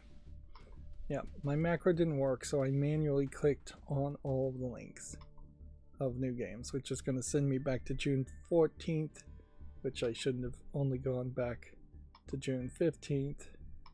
And more than likely, there's a case here where things are not going to be loaded. Screenshots not going to be loaded. So I probably could just close all of these that are June 14th to start with, and that's actually going to leave me with very little as far as June 15th and June 16th over the weekend, Father's Day weekend. There just wouldn't be a lot of games here. And we have another one of these RPG maker looking games where the characters clearly have been censored. You just don't make characters with this large of breasts and then at no point have cleavage showing. So almost certainly there's a decensored patch somewhere that would put these in more scantily clad clothes. It still wouldn't really change the fact that the game is probably not worth playing, or in my opinion, that the game is probably not worth playing.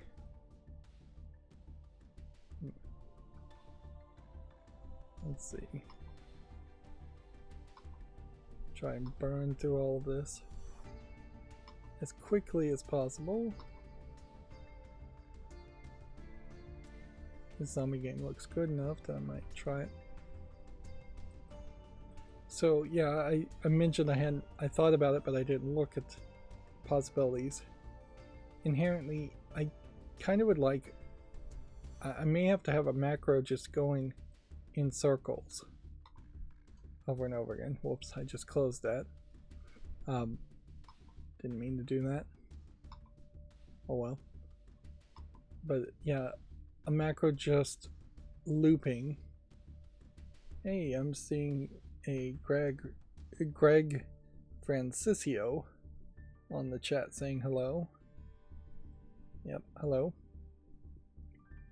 Oh, by the way, that game Banana, I heard, I saw a YouTuber explain what it was. Effectively, it is a awful asset flip clicker game that is spawning a lot of in-game items that speculators are selling on the Steam marketplace, like Counter-Strike 2 skins.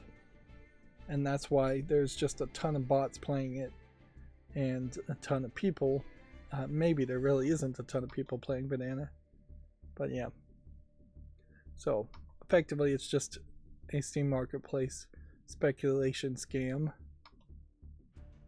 I did it all for the cookie is a funny title, but not enough of a visual game. King of Stocks visually doesn't look good enough. A stock market simulator wouldn't be the craziest thought. I'm kind of surprised there hasn't been something decent enough around like the GameStop stock simulator. Maybe because I wouldn't be surprised if they're not allowed to have GameStop in the description or the name of a video game on Steam. I wouldn't be surprised if that's exactly it. This one must have come out of early access. Flying Tobacco Eggs.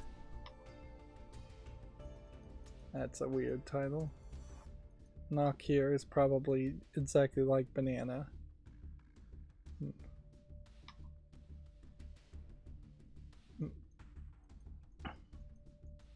It is very much a case where I don't think Valve gives a darn about any legitimacy of the Steam marketplace.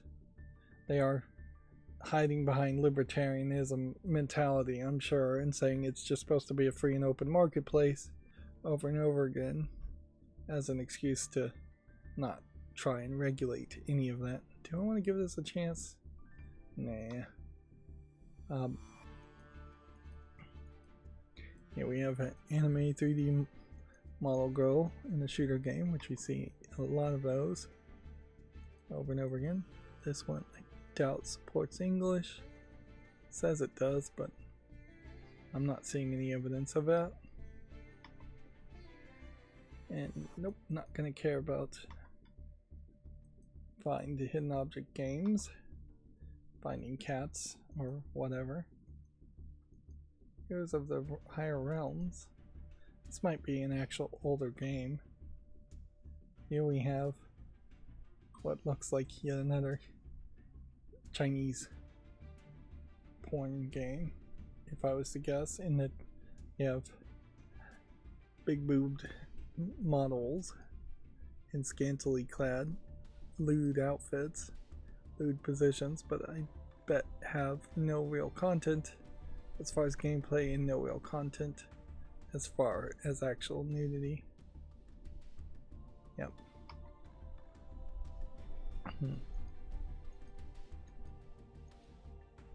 See, here's an example of a game where it might actually be good if you're going to make a Mario clone, and it's impossible for me to tell without knowing how it plays. It's also a free game, so I could just add it to my library. Here's another Find the Cats game. Here's a horror game. I have noticed I have been getting more comments on my YouTube shorts in the past couple days too. And I definitely get a lot more search returns. I literally got an impression on one of my YouTube shorts for somebody searching the letter A, which, yeah, that was always the plan. By making the YouTube shorts having the titles be the titles of the game, anybody who searches anything weird like this volcanute word, either that's going to be a typo or that's going to be looking for the specific game. As such, the people searching that, even though it's going to be an incredibly small number of people searching that, are very highly likely to be led towards my YouTube shorts. Right under, I would hope, the actual link to the game on Steam, but maybe above that link. And the YouTube shorts I make are fully automated, or almost 100% automated. It's only a matter of letting my computer process them. Could be done perhaps a little bit better with custom code, and perhaps a lot faster Do I want to give this a chance? I guess I will, even though it's not fully loaded.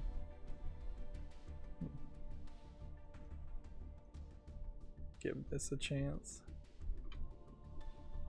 Baggage inspector. It's a weird enough game. Thought that I'll give it a chance. Here we have a Game Boy game, Game Boy looking game. I'm gonna say no to that. Eldorado, City of Gold Builder, give that a chance.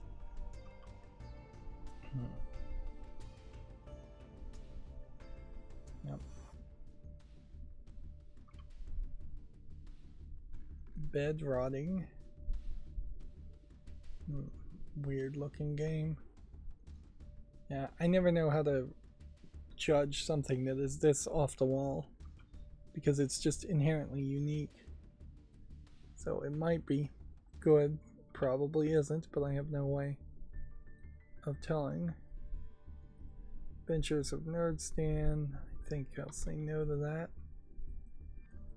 Astro Wars, give it a chance. There's a Loot. Gauntlet of Power, looks like it might be something.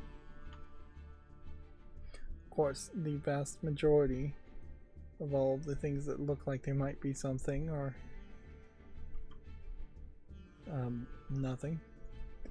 That previous game was called Kill All the Litter Bugs, and they were bugs made out of litter. Here we have the Avatar game. And so this almost certainly is the big release for today's Avatar Frontiers of Pandora. I would be interested in seeing how many people have played it. 217 people. Numbers are not particularly high. The price seems fairly high. Blade and Sorcery here is overwhelmingly positive, and it has much higher numbers as far as people playing it. We have some kind of monster Metroidvania game here. Yeah, I'm not sure if I explained what my macro was going to do. The new macro I was thinking about making, it would search to see if the follow list is clicked on the current page, and then if it is clicked, it would move to the tab on the right, the next tab. And if it's not clicked, it would close the tab, which would automatically move it to the right. But I would need to figure out how to trigger it to do that cycle and do that test. I'm going to say no to this. Clothing store is probably really boring. Although weirdly, this is just the same idea as grocery store. And grocery store seems to be getting a following, at least by Game Grumps.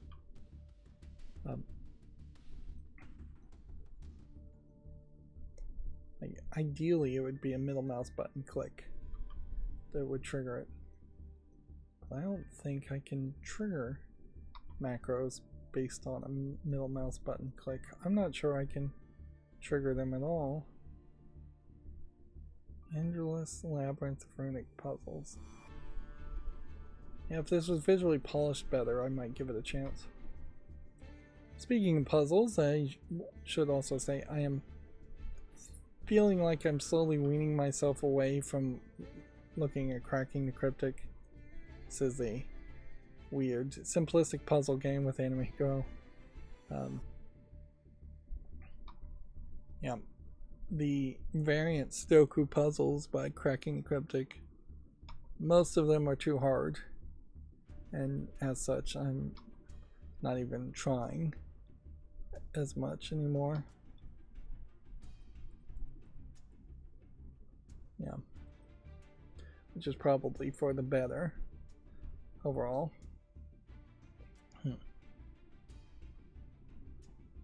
So here we are on SteamDB, which there is an Epic DB equivalent of an Epic Games Store DB that I imagine I would never bother to actually look at because I imagine the numbers are just going to be pathetically low. But we can see the clicker Steam marketplace item scam program. Banana is here in the second place. Very, very high numbers.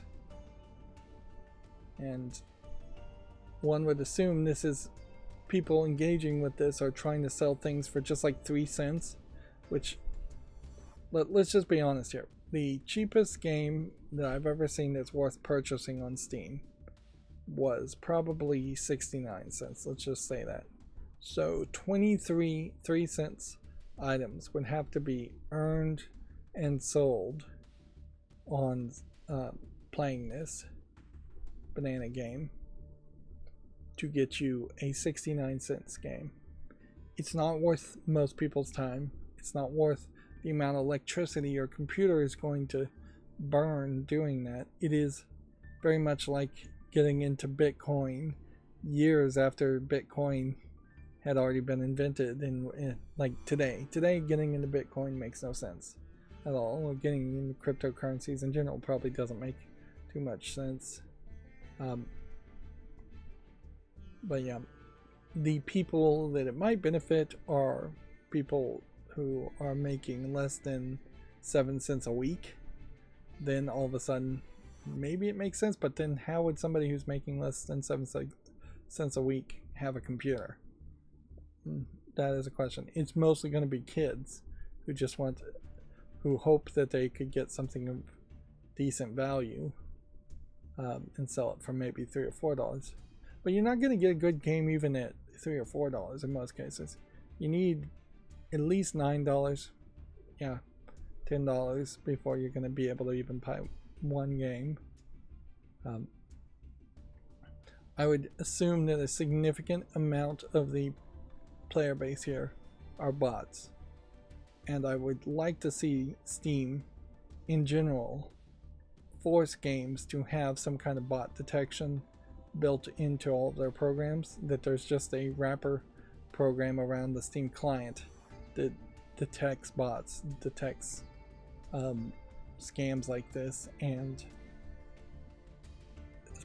cracks down more on them, because this hurts the charts. It hurts game developers in general when they have to compete against unfair tactics and ridiculous things like this. Even though Counter-Strike 2 has benefited severely through knife skins, and that's why their numbers are probably so high. It's because it's full of bots too. But yeah, going down this list, there isn't really a lot of enthusiasm for Helldivers 2 lately. People are still playing Fallout 4 because I imagine they're just committed to it, and they will be for 200 hours. I can't really condone that I've spent nearly 200 hours playing Fallout New Vegas now. I'm going to be right around that point. It is just way too much time to put into one game. Sea of Thieves is below Fallout 76. This game, Egg, is the exact same scam as Banana. It just came out a month earlier. You can see that there's still a decent number of people playing that too.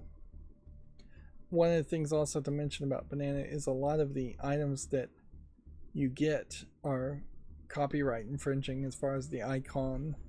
They'll just have pictures and memes of things that maybe would fall under parody but probably don't, because it's being used for a commercial purpose and isn't enough of a parody to justify falling under that category. Witcher 3 Wild Hunt, on the other hand, has got only 16,972 people playing. Way more people should be playing Witcher 3 than Banana. Way more people. And my chart here shows that trend of Banana just coming from nowhere and skyrocketing up. Meanwhile, over the Father's Day weekend, Apex Legends, Naraka Blade Point, Destiny 2, GTA 6, all going downward. Got a small spike in Baldur's Gate 3. So yeah, the real game's going downward, these game going upward. Meanwhile, on Steam's front page, doesn't have much of anything. I don't understand particularly why Wizard 101 gets so much advertising. VR chat kind of makes sense, but I just feel like I guess maybe there's just a lot of people still who play this Wizard 101.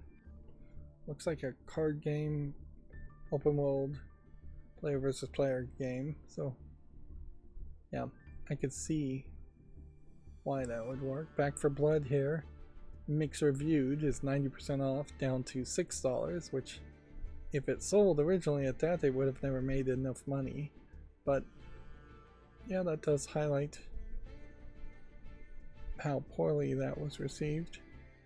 And I think rightfully so. I don't think the game is particularly great, nor do I think they fixed it. There is several games on sale today that I don't recognize, so maybe the algorithm has gotten a little bit of a tweak.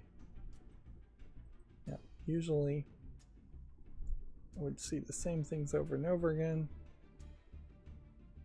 but yeah, much like the YouTube algorithm, it would be better if this front page threw some more wild and random things at me. Recently updated games have been catching my attention more lately. Also, Police Simulator. Let's see. Let's look at that one. And yeah, you'd think there would be more talk around the Kingdom Hearts thing. Kingdom Hearts Square Enix is doing a giveaway I saw, and I tried, and I hope I entered it correctly, as far as giving away several Steam Decks for the release of the PC release of Kingdom Hearts, and in part it is also a survey. I'm in a weird place with the Steam Deck in particular. This Integrum Masterpiece is what you should buy, because I just haven't worked on it and gotten it set up in any fashion that I'd be super happy with, as far as having an install that is set up better than what the default setup is. And they are putting out updates to the Steam Deck every month or so. Animal Well, I assume, is still overwhelmingly positive. But yeah, that is another project that I just didn't put effort into. One of the things about this supermarket simulator, I feel a slightly different playing something like car mechanic simulator, which would teach you something useful you should know even if you're not going to be a car mechanic, versus a supermarket simulator where inherently you might never work at a supermarket and it may not be anything like this. I did have a thought that in some richer neighborhoods it might be an idea to have franchises of supermarkets where everything is just rounded up, and so it's just like a no change but you get checked out quicker experience, because you're not trying to make change. Although inherently I don't know if trying to make change is the thing that slows down the checkout process. It more likely would be better to just have things delivered and then the checkout is 0.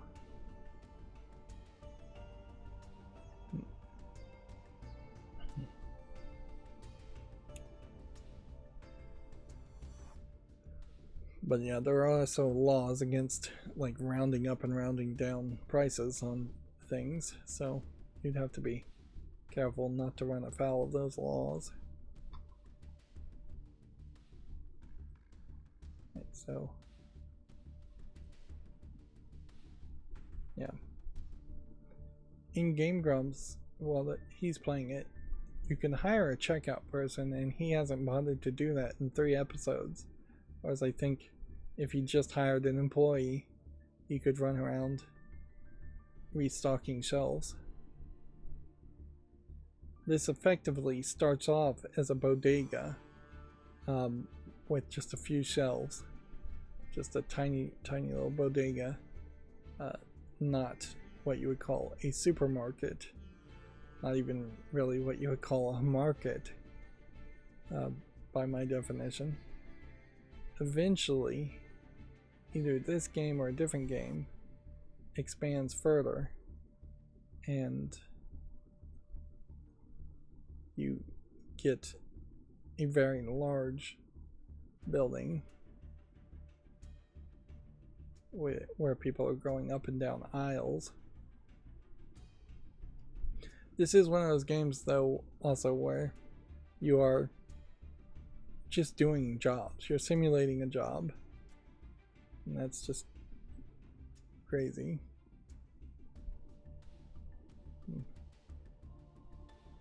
Yeah.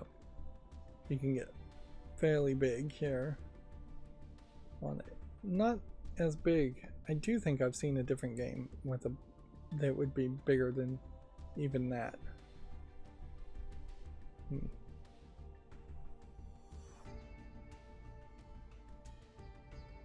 But yeah.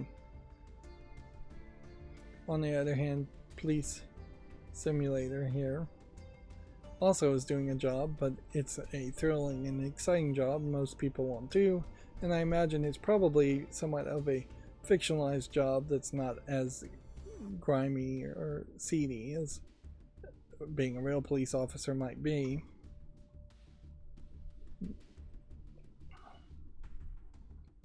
Alright, well, let's go ahead and do the headlines. There's not a lot of them, it being Monday and all, so this should not take too long, and we probably will just end a little early today. So from Video Games Chronicle, we have the headlines. Let's start with them.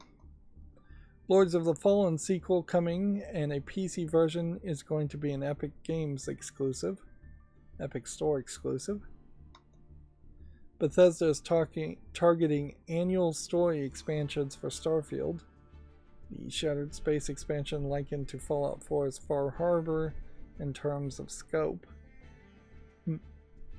So they are doubling down on Starfield, and they're going to try and do yearly story expansions, which in the case of Starfield, it still is going to feel like they are just making it a decent game. If they went for 3 or 4 years giving story expansions, even if they weren't, even if they were fairly big expansions, it's going to be a little too late.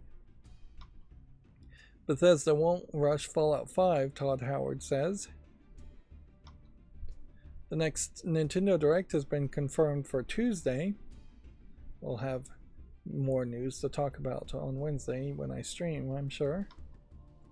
Embracer is closing the Alone in the Dark studio Pieces Interactive. Masahiro Sakurai says he's recorded his final YouTube video. Wizard with a Gun developer Galvanic Games is closing down. Despite a promising start, sales of the game were not enough to sustain the developer. Xbox's In Exile pokes fun at a release date leaked by a voice actor. Let's see. Clockwork Revolution is coming in due time according to the original trailer. I remember this trailer for this game, but yeah, that was a while ago. I've mostly forgotten about Clockwork Revolution, which that highlights the problem of announcing games way too early, which they often do. There's been way more hype this year than there has been actual releases of games, and that's pretty common every year. eFootball Season 7 King of the Continent features European and American Cups. Xbox's Sea of Thieves was PS5's most downloaded game in May. Now very quickly is going to bring us to the Gamatsu headlines, so we'll just jump into them right now. Graven for the PS5 and Xbox Series launches June 25th. It is a dark fantasy first-person shooter currently available on PC. Probably have seen this game, but I don't recognize it. Well, I don't know what you really take from this. It has 12 reviews, very negative, 16% of 12 reviews positive. That's like 1 positive in the last 30 days. It has 819 overall with only 61% positive. And I could certainly see some of the problems with this game in that it just looks old and not very visually polished. But I imagine it also just plays pretty terribly. Let's actually look at some negative reviews and see if it is just the visuals. It probably isn't, because people are fairly let's see. Slipgate artists and animators deserve to have their work in good games. Incredible art, horrible game. These, I guess, are being compared to Heretic and Hexen.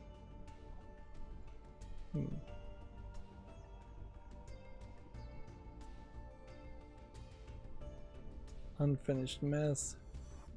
So it's not even the visuals, so I'm totally off base here as far as what the reception is. It seems like outside of the screenshots, the visuals actually look rather good. So why do the screenshots up here look so bad?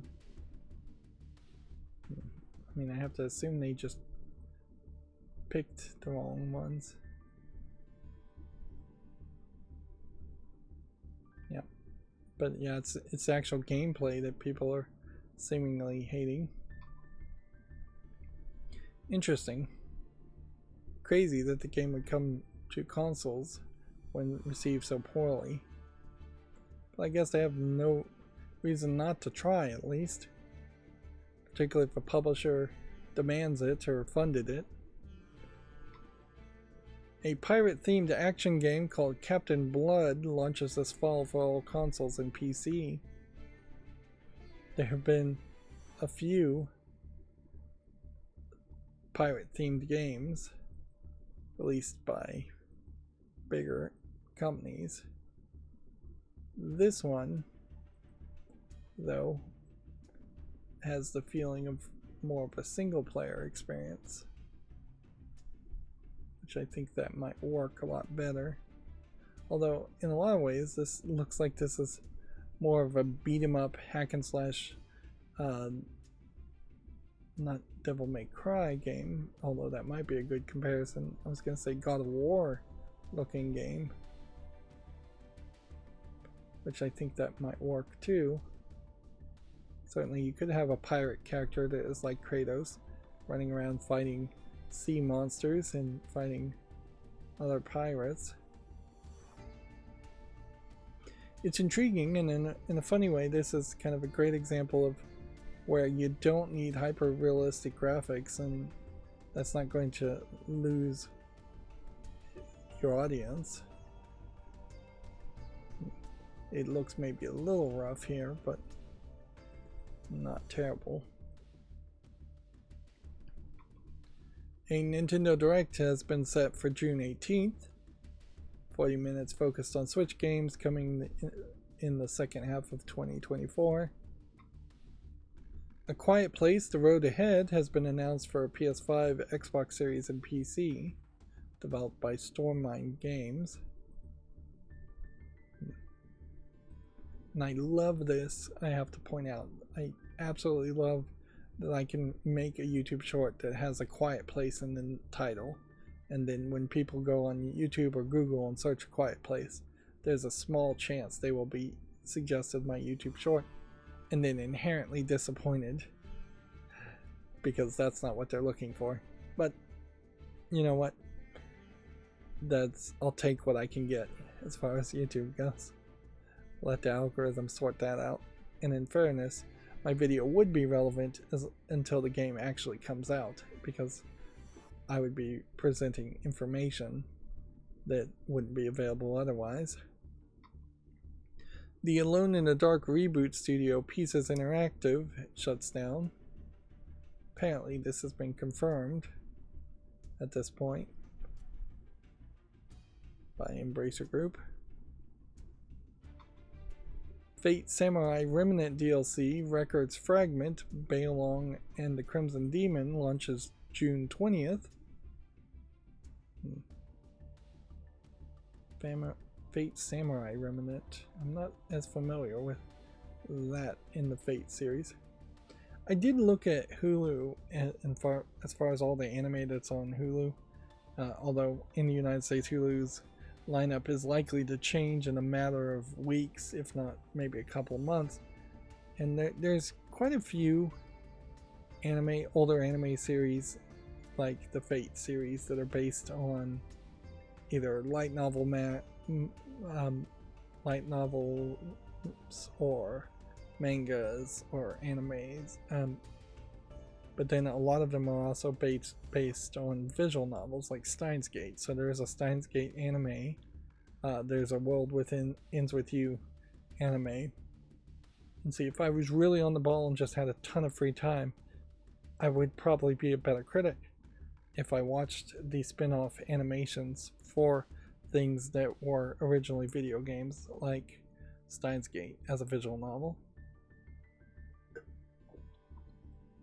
Although that would also spoil me on games I haven't actually played and just be a huge commitment. But it is worth mentioning there are quite a few, not so many nowadays, but still a few anime series that either lead to having spin-off video games or video games that lead to spin-off anime series. Kaku Ancient Seal for PC launches July 12th.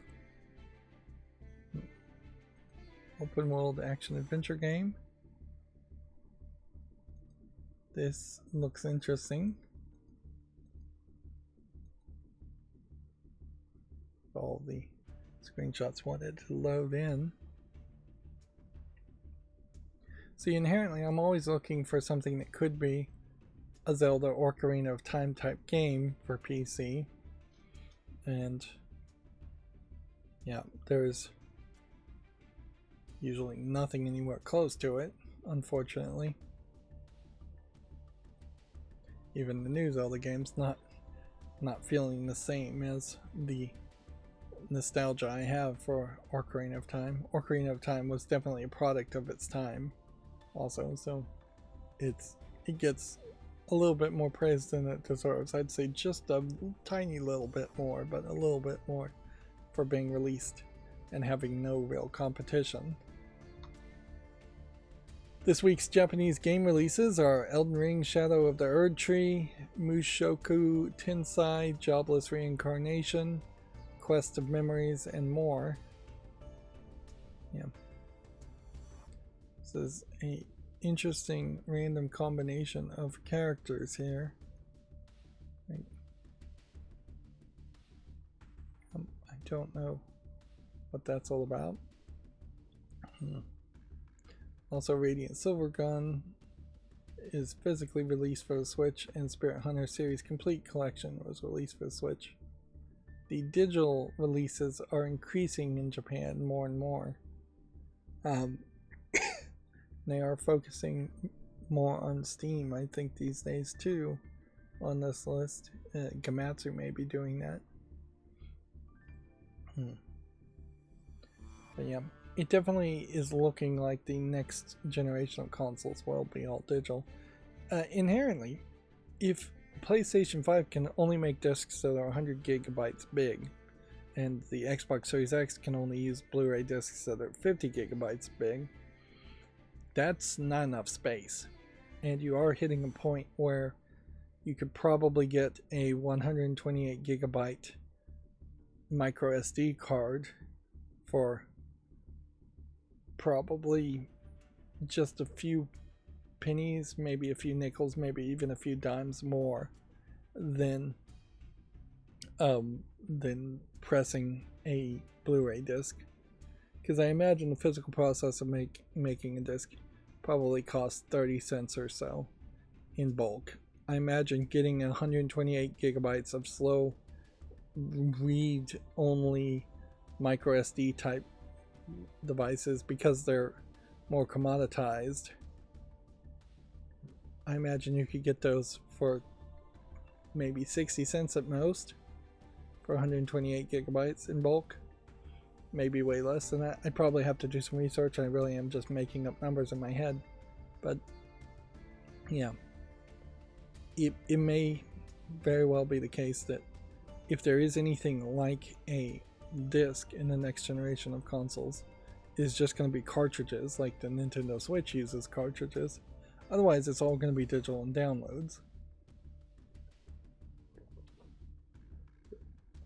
And that's with 128. It doesn't even begin to recognize that you can have like 1.5 terabyte micro SD cards. So if games need more space, that technology already exists, where there really isn't a technology to cram more onto UHD Blu-ray discs. Now, there is a new technology that I think is very much in the laboratory stage that would bring back physical media as being something viable, but I don't think it's coming out in the next 10 years. Yeah. Remember, physical discs also have to get faster with the more space they take, otherwise loading is just still going to be a major problem. And there's a major problem of just like pre-loading pre-rendered shaders and how much space that all takes up, and that needs to be thought of as a new way of doing things for the next consoles. Cyber Citizen Shockman Zero is coming to the PS4 and 5 and the Xbox One and Series and the Switch on July 5th. Is this already on Steam? I guess not. Definitely looks like it could be an old game. Kaiju number 8, the game, has been announced for PC, iOS, and Android. Now, I know Kaiju are monsters, but I don't recognize any series called Kaiju number 8. This seems to be some kind of collaboration with Toho, tentatively titled Kaiju number 8.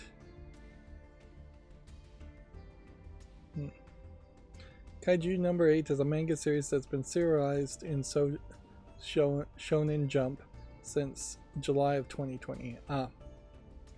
An anime series began in April of 2024. Overview of the series is at Crunchyroll. Alright, so it's a little too new as far as an anime series for me to have heard about it. It hasn't really come to the West or been talked about enough. And frankly, I don't pay attention to modern anime much at all. Occasionally I'll hear about one or two shows that are really popular, but I couldn't even tell you anything that was super popular in the past 2 or 3 seasons. Seasons going fairly fast around anime, late night anime TV seasons. Wizard with a Gun developer Galvanic Games shuts down. A new mainline Shovel Knight game is in development. Electrifying action, richer mechanics, and all the timeless charm you'd expect. Shovel Knight Shovel of Hope DX has also been announced for PC. This is an enhanced edition of the original Shovel Knight. I tried to play Shovel Knight and it was just too hard for me, so it would be difficult for me to justify trying to play it.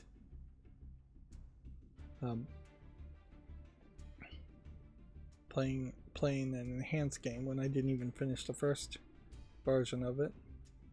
And I know that disappointed at least a couple of people who were trying to watch my series as they saw me struggling with it. Shovel Knight Pocket Dungeon free DLC Paradox pack launches this summer. Boy, is that a mouthful.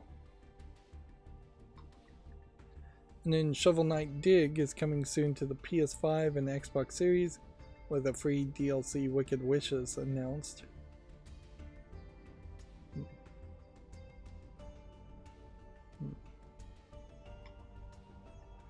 And that's going to bring us to the GameDeveloper.com headlines. Let's go through them and then we'll be done for today. Almost exactly at 3 hours. I'm getting better at being consistent just by reducing the amount of Yu-Gi-Oh! I play at the beginning. Is there a way I could get this down to 2.5 hours or 2 hours? I don't know. Probably if I could find a way not to take bathroom breaks in the middle of every stream. That might happen, but I think 3 hours is about the best we're going to get. Xbox restructures marketing team as the chief Jarrett West departs for Roblox. Roblox, not Robux. Valve drops Mac support for Team Fortress 2, Portal, and other older titles. CI Games and Epic Games team up for an Epic Games Store exclusive Lords of the Fallen sequel. The Microsoft alum Larry Major Nelson Herb joins Unity as a community manager or community director. I'm not sure which one it said. There's a report that has now been confirmed that Embracer Studio Pieces Interactive has been shut down. EA execs earned $60 million in 2024 despite layoffs and office closures. Industry vets launch a specialist co-development studio called the Unreal Guys. Wizard with a Gun developer Galvanic Games is closing down.